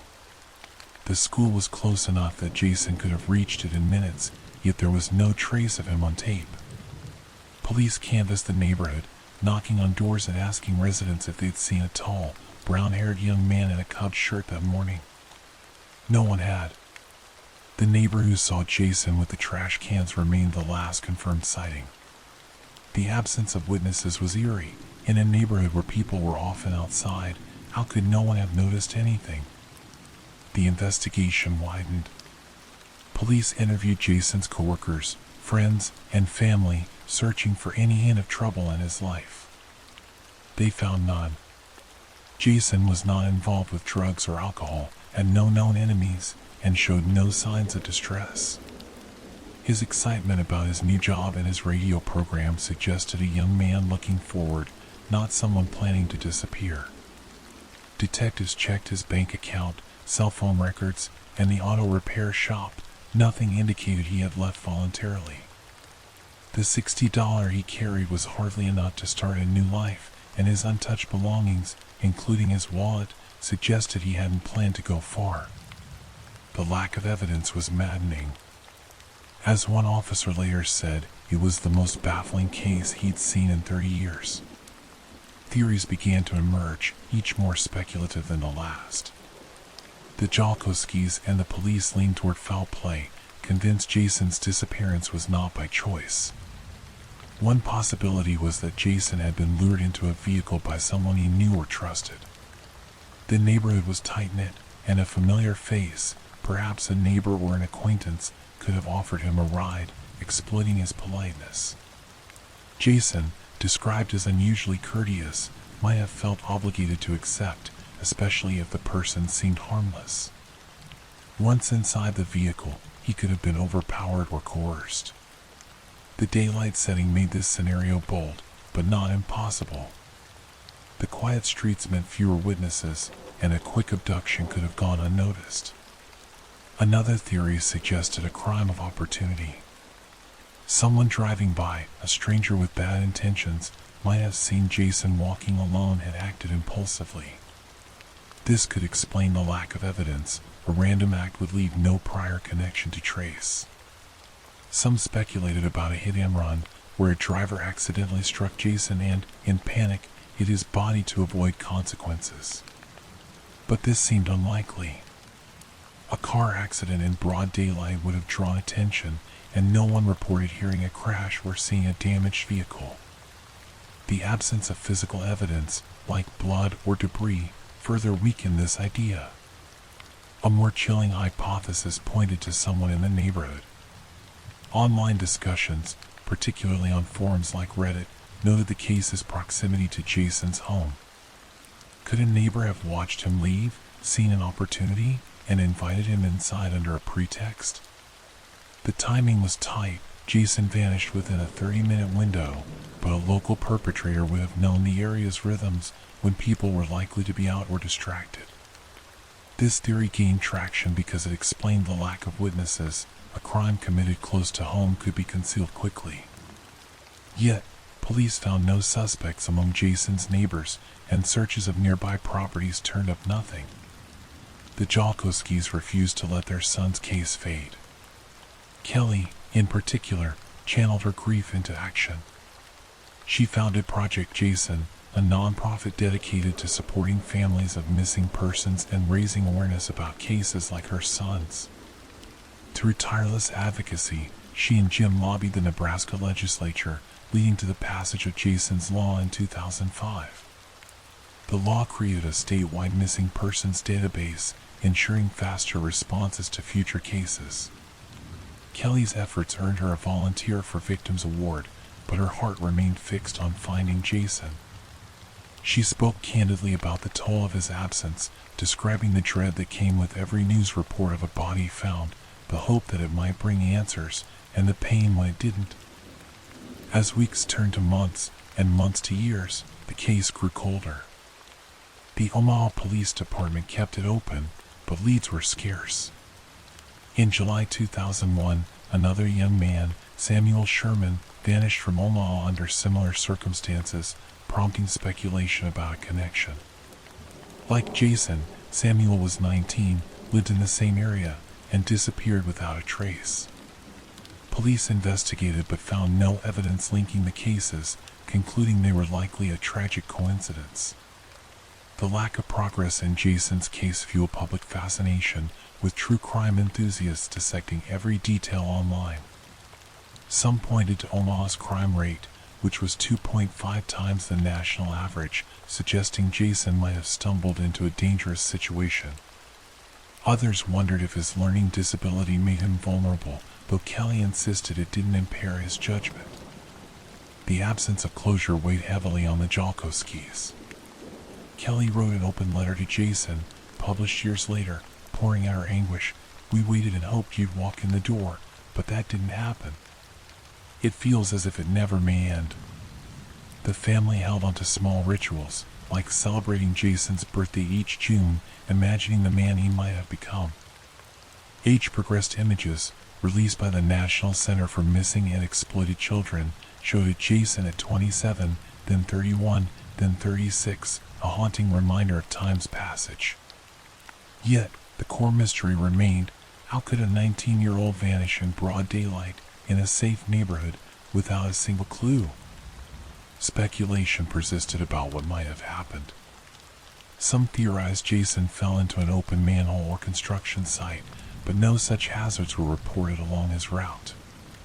Others suggested he was targeted because of his past, perhaps by bullies from high school.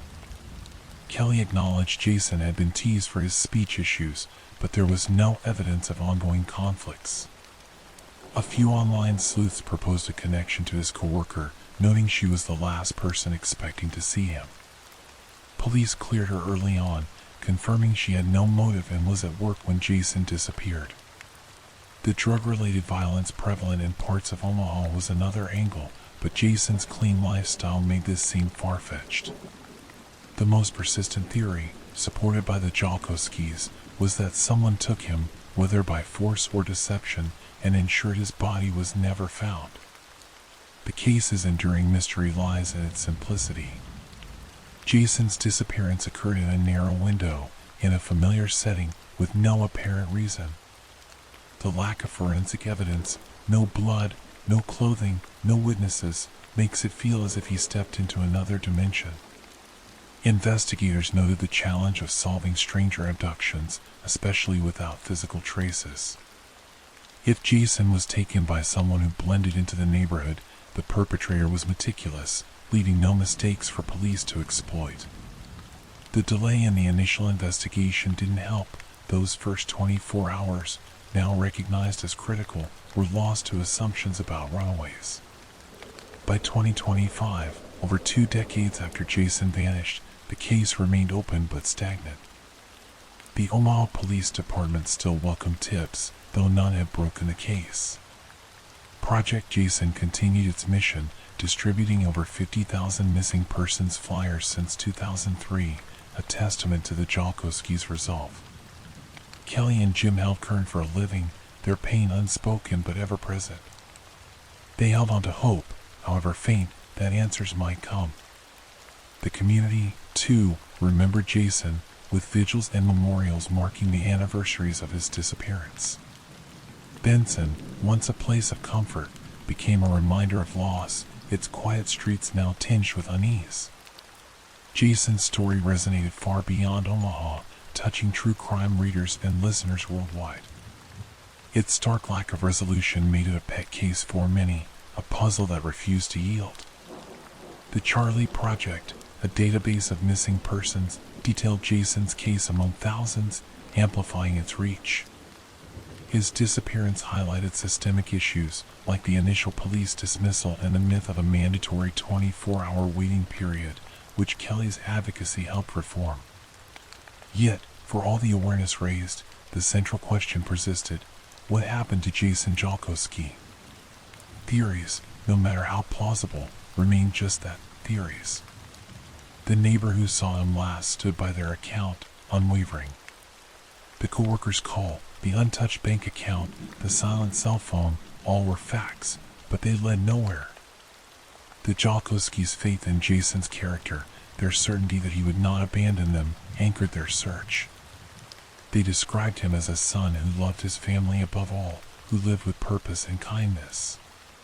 To them, his absence was not a choice but a tragedy, one they believed involved foul play. As years passed, the pain of not knowing grew heavier. Kelly spoke of waiting for Jason in the life after this world, a mother's hope transcending earthly limits.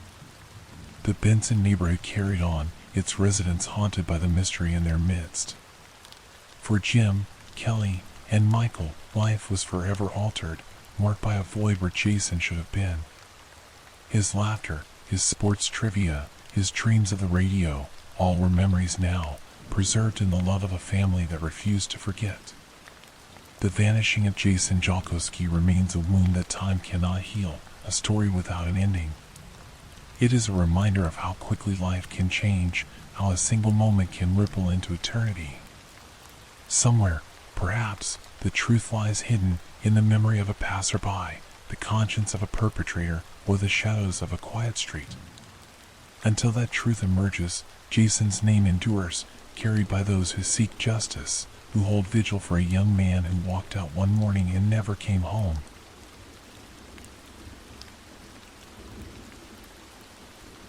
On the evening of September 16, 2009, the vibrant coastal town of Malibu, California, shimmered under the glow of a setting sun. The upscale Jeffrey's restaurant, perched along the Pacific Coast Highway, buzzed with the chatter of diners enjoying fine meals and ocean views. Among them was Mitrice Richardson, a 24-year-old woman whose life was a tapestry of ambition, intellect, and creativity. A recent graduate of California State University, Fullerton, with a degree in psychology, Mitrice was known for her infectious energy, striking beauty, and a heart that radiated kindness. But that night, her behavior at Jeffrey's would set off a chain of events that would lead to one of the most haunting unsolved mysteries in Los Angeles County history, a case that continues to grip the public imagination with its unanswered questions, allegations of negligence, and a family's relentless pursuit of justice.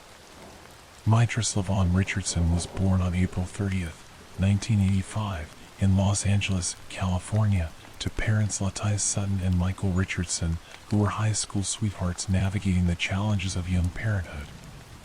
Raised primarily by her mother and stepfather, Larry Sutton, in Covina, California, Mitrice grew up in a supportive environment that nurtured her academic and personal growth. Her grandmother, Mildred, played a significant role in her early years, babysitting while her parents pursued their education. Mitrice thrived in school, excelling academically and earning a reputation as a dependable, insightful young woman. Her high school years at South Hills High in West Covina were marked by achievements, and she carried that momentum into college, graduating with honors and a 4.0 GPA in 2008. Her dream was to become a psychologist, and she was in the process of applying to graduate programs to further her education. Beyond her academic pursuits, Mitrice was a multifaceted individual. She was an open lesbian in a committed relationship with her girlfriend, Tessa Moon, for about 2 years. She had competed in beauty pageants, worked as an intern for a forensic psychologist, and performed as a dancer at an LGBT strip club to support herself financially. Her journals, later discovered by investigators, revealed a creative and introspective mind filled with poetic musings and ambitious dreams. One entry spoke of her desire to be Miss Mother Nature and work with Michelle Obama to create a unique role in the White House, reflecting her blend of idealism and whimsy. Yet, in the weeks leading up to September 2009, those close to Mitrice noticed subtle changes in her behavior, strange social media posts, erratic comments, and a frenetic energy that hinted at something deeper. On September 16, 2009, Mitrice's day began like any other.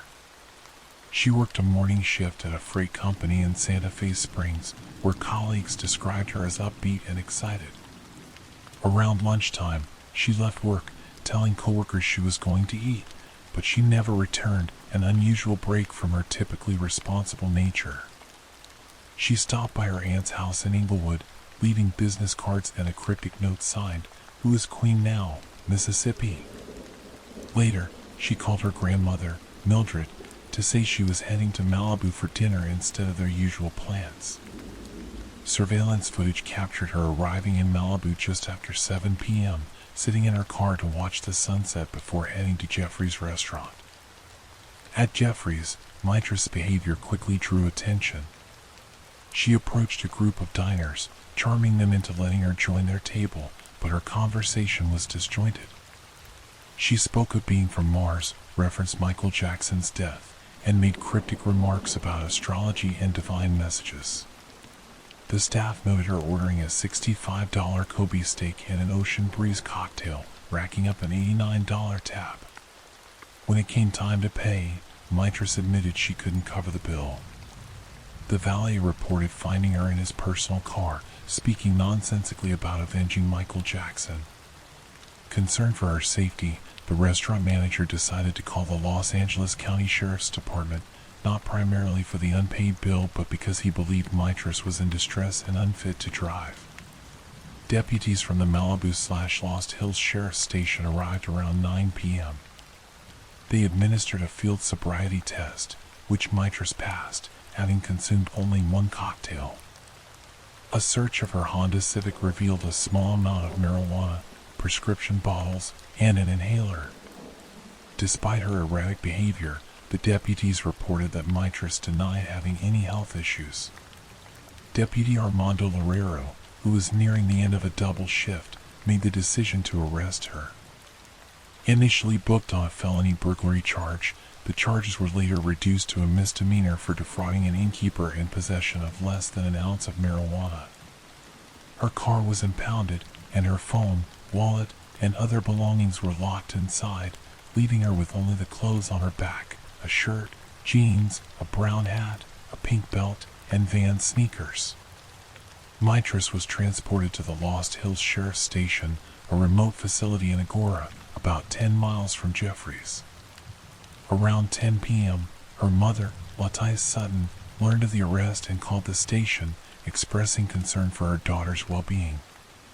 Latice described Mitrice's behavior as uncharacteristic and worried about her being released alone in an unfamiliar area without her car or belongings. The deputy she spoke to reassured her, saying, "You don't have to worry about her safety. She's in custody." Latice was told Mitrice would be held overnight and could be picked up in the morning. Relieved, Latice decided against making the 80-mile drive from Covina to Malibu that night, believing her daughter was safe. But at 12:20 a.m. on September 17, 2009, Mitrice was released from the station. According to official reports, she exhibited no signs of mental illness or intoxication, and as an adult, she could not be detained against her will. Jailer Sharon Cummings, who escorted Mitrice out, claimed she offered her the chance to stay in the lobby until morning, but Mitrice declined, saying she was meeting friends, a statement later deemed inaccurate, as she had no known contacts in the area.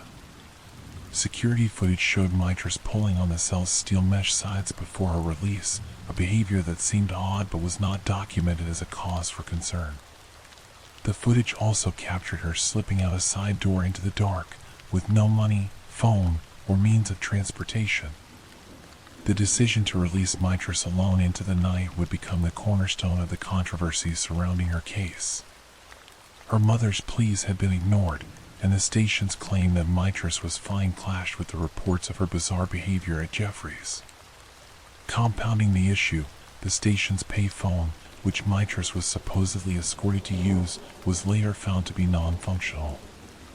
Claims that she made 4 calls to her grandmother from the booking area were also questioned, as the phone was limited to local numbers, and security footage showed her holding the receiver without dialing. These discrepancies fueled suspicions of negligence or something more sinister.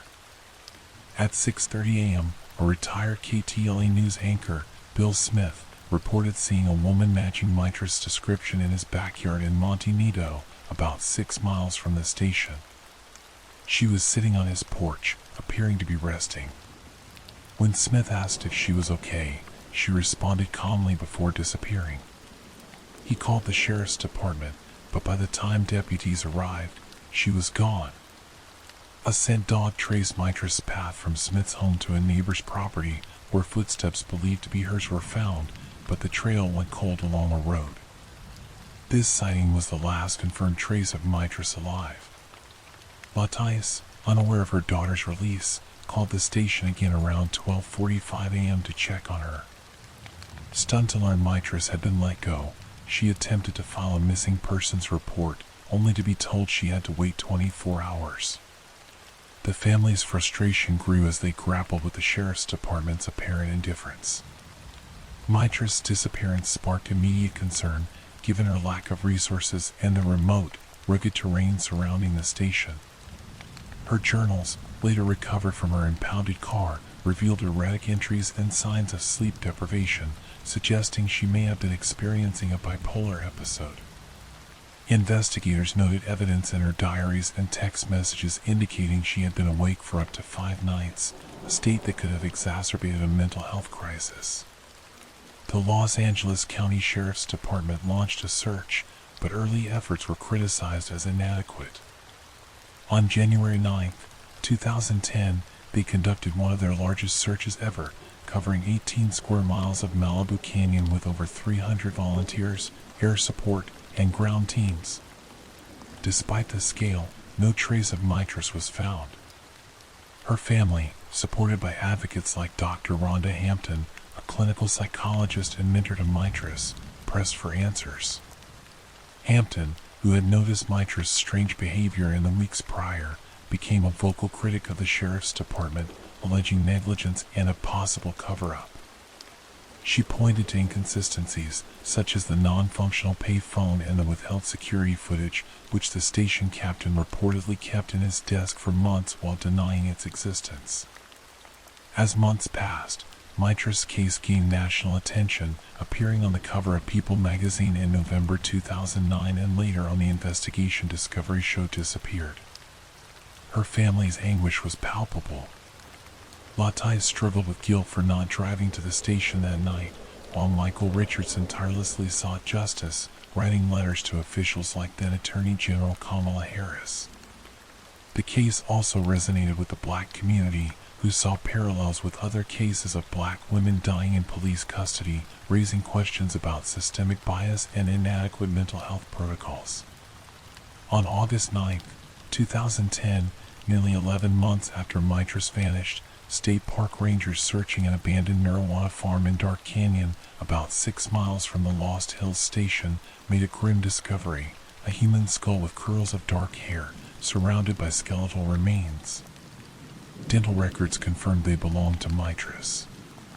The remains were naked and partially mummified, lying in a secluded creek bed adjacent to a 21-acre ranch known for producing pornography. The coroner's office determined the cause of death as undetermined, finding no evidence of foul play, but the circumstances were puzzling. Residents reported hearing screams in the area days after Mitrice's disappearance, and her body's nudity and location in a rugged, inaccessible canyon raised suspicions. The handling of Mitrice's remains added fuel to the controversy. Detectives, including Dan McElderry, removed the body from the scene without the coroner's supervision, against protocol. One leg was found several feet from the torso, and the head was detached, yet initial reports claimed the remains were intact. The coroner never examined the body in situ, compromising potential evidence. Hampton later filed a complaint against McElderry, citing his history of misconduct in other cases, including a wrongful conviction. The family's distrust deepened when potential evidence, like clothing or personal effects, was not collected from the site. In 2011, Mitrice's parents filed a wrongful death lawsuit against Los Angeles County, arguing that the sheriff's department failed to recognize her mental health crisis and negligently released her. The county settled for $900,000, but the payout did little to quell their grief or resolve the mystery. The Los Angeles County Office of Independent Review concluded that deputies acted legally and reasonably, stating they had no grounds to detain Mitrice or force a mental health evaluation. Yet, Sheriff Lee Baca acknowledged at a 2010 press conference that properly doesn't mean we couldn't have done something more, hinting at procedural shortcomings. Over the years, the case remained a cold case, with periodic promises of renewed investigation. In 2019, Sheriff Alex Villanueva pledged to put fresh eyes on the case during a memorial event, raising hopes among Mitrice supporters. However, at a press conference on the 10th anniversary of her disappearance, he backtracked, leaving advocates like Hampton disillusioned. The Los Angeles County Board of Supervisors repeatedly offered rewards, starting at $10,000 in 2009 and increasing to $25,000 by 2024, for information leading to a conviction, but no significant leads emerged. The cities of Malibu and Calabasas also maintained standing rewards totaling $20,000. In 2024, the true crime podcast Lost Hills introduced a new angle, naming a person of interest, Forsberg, a man with a criminal record and a history of violence against women. The podcast revealed suspicious connections, including a collection of women's underwear found at his hideout near the site of Mitrice's remains. Forsberg had passed a polygraph test in 2012, and investigators moved on, but the podcast's findings prompted renewed scrutiny. Despite this, the sheriff's department has not publicly responded to the claims, and no arrests have been made. Mitrice's family and advocates refuse to let her case fade. Latice, now battling anxiety and depression, carries the weight of her daughter's absence, while Michael continues to push for a federal investigation. Hampton, who has dedicated over a decade to seeking justice, contacts law enforcement weekly, ensuring Mitrice's name stays alive. The case has inspired broader discussions about mental health protocols, police accountability, and the treatment of Black women in the justice system. Mitrice's journals, filled with dreams of changing the world, stand as a testament to her spirit, a spirit that, even in death, demands answers. The creek bed in Dark Canyon, where Mitrice's remains were found, remains a silent witness to her final moments.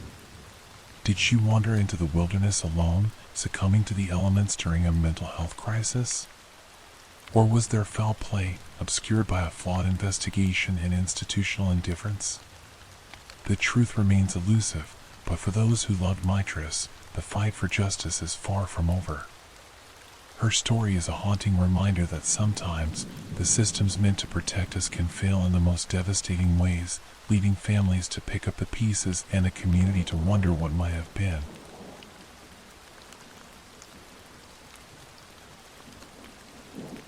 In the early summer of 1912, the small town of Villisca, Iowa, was a picture of Midwestern tranquility. With a population of just over 2,500, it was a bustling railroad hub where trains chugged through daily, connecting the close-knit community to the wider world. The town streets were lined with businesses, from general stores to restaurants, and its residents took pride in their publicly funded National Guard Armory, the first of its kind in the state. Villisca, derived from a Native American term meaning pleasant view, lived up to its name, with neighbors greeting each other warmly and doors often left unlocked. It was the kind of place where nothing terrible was supposed to happen. But on the night of June 9, 1912, a horrifying act of violence would shatter this idyllic image, leaving 8 people dead and a mystery that endures to this day. The Moore family was at the heart of Villisca's social fabric. Josiah B. Moore, known affectionately as JB, was a 43-year-old businessman who owned the Moore Implement Company, a successful John Deere franchise. His entrepreneurial spirit had made him a respected figure in town, though his ambition had also sparked rivalries. His wife, Sarah Montgomery Moore, 39, was a devoted mother and active member of the Presbyterian Church, often organizing community events. Together, they raised 4 children: Herman Montgomery, 11, Mary Catherine, 10, Arthur Boyd, 7, and Paul Vernon, 5. The Moores were well liked, their home on a quiet residential street a hub of laughter and warmth. On that fateful Sunday, their house was filled with extra joy, as 2 young friends of the Moore children, Lena Stillinger, 12, and her sister Ina, 8, had joined them for a sleepover. The day began like any other Sunday in Villisca. The Moore family, along with the Stillinger sisters, attended the Presbyterian Church's Children's Day program, an annual event coordinated by Sarah Moore. The program was a celebration of youth, with children performing recitations and songs under the summer sky. The Moores and Stillingers spent the day preparing, laughing, and enjoying the festive atmosphere. Among the attendees was a peculiar figure, Reverend Lynn George Jacqueline Kelly, a traveling minister from England who had arrived in Villisca to preach at the event. Kelly, a small, nervous man with a bird-like demeanor, was known for his eccentric behavior and a history of mental instability. He had suffered a breakdown in his youth and was rumored to engage in unsettling acts, such as peeping into windows and asking young women to pose nude. His presence at the Children's Day program went largely unnoticed, but his actions that night would later draw intense scrutiny. As the sun set, the Moore family and the Stillinger sisters returned home around 9:30 p.m., tired but happy from the day's festivities. The children, buzzing with excitement, settled into their beds, with Lena and Ina sharing a guest room on the first floor. Upstairs, Josiah and Sarah retired to their bedroom, while Herman, Mary Catherine, Arthur, and Paul slept in a nearby room. The house, a modest 2-story frame structure, was quiet, its unlocked back door a testament to the town's trust in its safety. Shortly after midnight, as the family slept, a stranger slipped through that door, carrying an axe taken from the backyard. In one hand, he held an oil lamp, its flame turned low to cast just enough light to navigate. In the other, he gripped the axe, its blade gleaming faintly in the dim glow. The intruder moved with chilling precision, as if he knew the layout of the house. Ignoring the Stillinger sisters downstairs, he climbed the stairs, his steps silent on the wooden floorboards. He entered the master bedroom first, where Josiah and Sarah lay sleeping. Raising the axe high, he brought it down with brutal force, striking Josiah's head. The blow was so powerful that it gouged the ceiling above. Blood sprayed across the room as the attacker struck again and again, ensuring Josiah's death. Sarah, startled awake, had no time to scream before the axe fell on her, her life extinguished in moments. The killer's rage was methodical, each swing deliberate. He covered their faces with bedclothes, perhaps to shield himself from their lifeless gazes, and hung aprons over the windows to block any prying eyes. Next, the intruder moved to the children's bedroom. Herman, Mary Catherine, Arthur, and Paul were asleep, unaware of the horror unfolding. One by one, the axe fell, bludgeoning their small bodies with savage intensity. The ceilings here, too, bore gouge marks from the upswing of the weapon. The killer covered their faces and draped cloths over the mirrors, a strange ritual that would later puzzle investigators. Finally, he descended to the guest room where Lena and Ina Stillinger slept.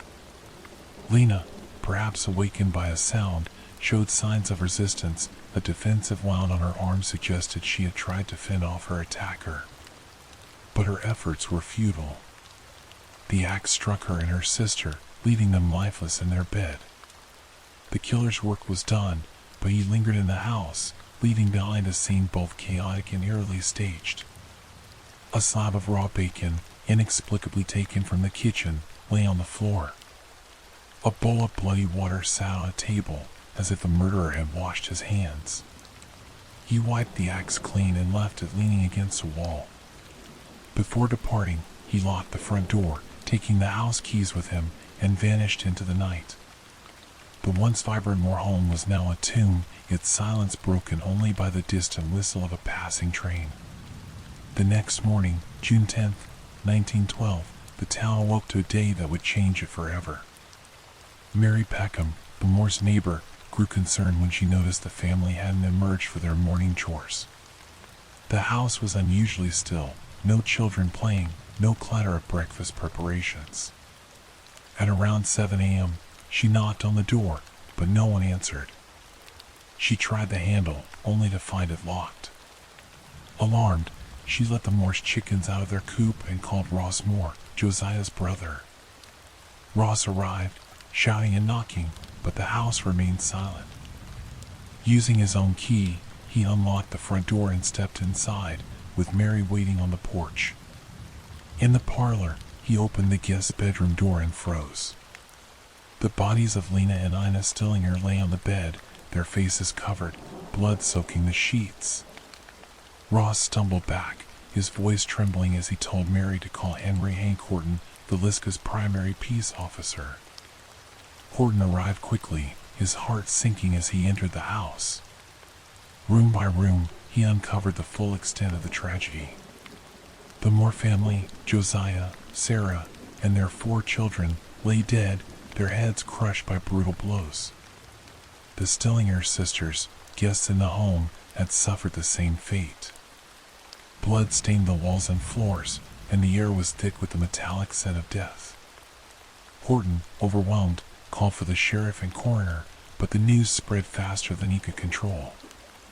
By mid-morning, curious townsfolk and neighbors swarmed the house, trampling through the crime scene. Some estimated that up to 100 people walked through the home before the Villisca National Guard arrived at noon to cordon it off. The contamination of the scene would haunt the investigation for years. The town was gripped by terror. Villisca, once a place of trust, became a community of locked doors and whispered fears. Residents armed themselves, and many refused to sleep alone, gathering in groups for safety. The funeral on June 12th was a somber affair, attended by thousands. A procession of 50 carriages followed the caskets to the cemetery, where the Moores and Stillingers were laid to rest. The grief was palpable, but so was the anger. Who could commit such a monstrous act? The question consumed Villisca, and the investigation that followed would uncover suspects, conspiracies, and a tangle of leads that led nowhere. The investigation began in chaos. Forensic science in 1912 was rudimentary, and the trampled crime scene yielded little usable evidence. No fingerprints were collected, and DNA analysis was decades away. Bloodhounds were brought in, but their trails went cold. The axe, left at the scene, offered no clues about its wielder. Investigators noted the odd details: the covered mirrors, the bacon on the floor, the bowl of bloody water. Some speculated the killer had performed a ritual, while others saw the coverings as a practical attempt to hide the crime.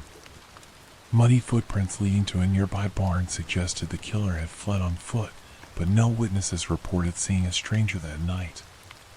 Suspicion quickly fell on several individuals, each with their own motives and peculiarities. One of the first suspects was Frank Fernando Jones, a prominent Villisca resident and Iowa state senator. Josiah Moore had worked for Jones at his implement store for years before striking out on his own in 1908, taking the lucrative John Deere franchise with him. The move had angered Jones, who reportedly felt betrayed. Rumors also swirled that Josiah had an affair with Jones's daughter-in-law, Donna, though no evidence substantiated the claim. Detective James Newton Wilkerson of the Burns Detective Agency became convinced that Jones had orchestrated the murders, hiring a hitman named William Blackie Mansfield to carry out the deed. Mansfield, an ex-convict with a violent past, was linked to other axe murders in the Midwest, including a 1914 killing in Blue Island, Illinois, and a 1911 murder in Colorado Springs. These crimes shared eerie similarities with Villisca, victims bludgeoned with an axe, mirrors covered, and a lamp left at the scene. Wilkerson's theory gained traction, and in 1916 he convinced a grand jury to investigate Mansfield.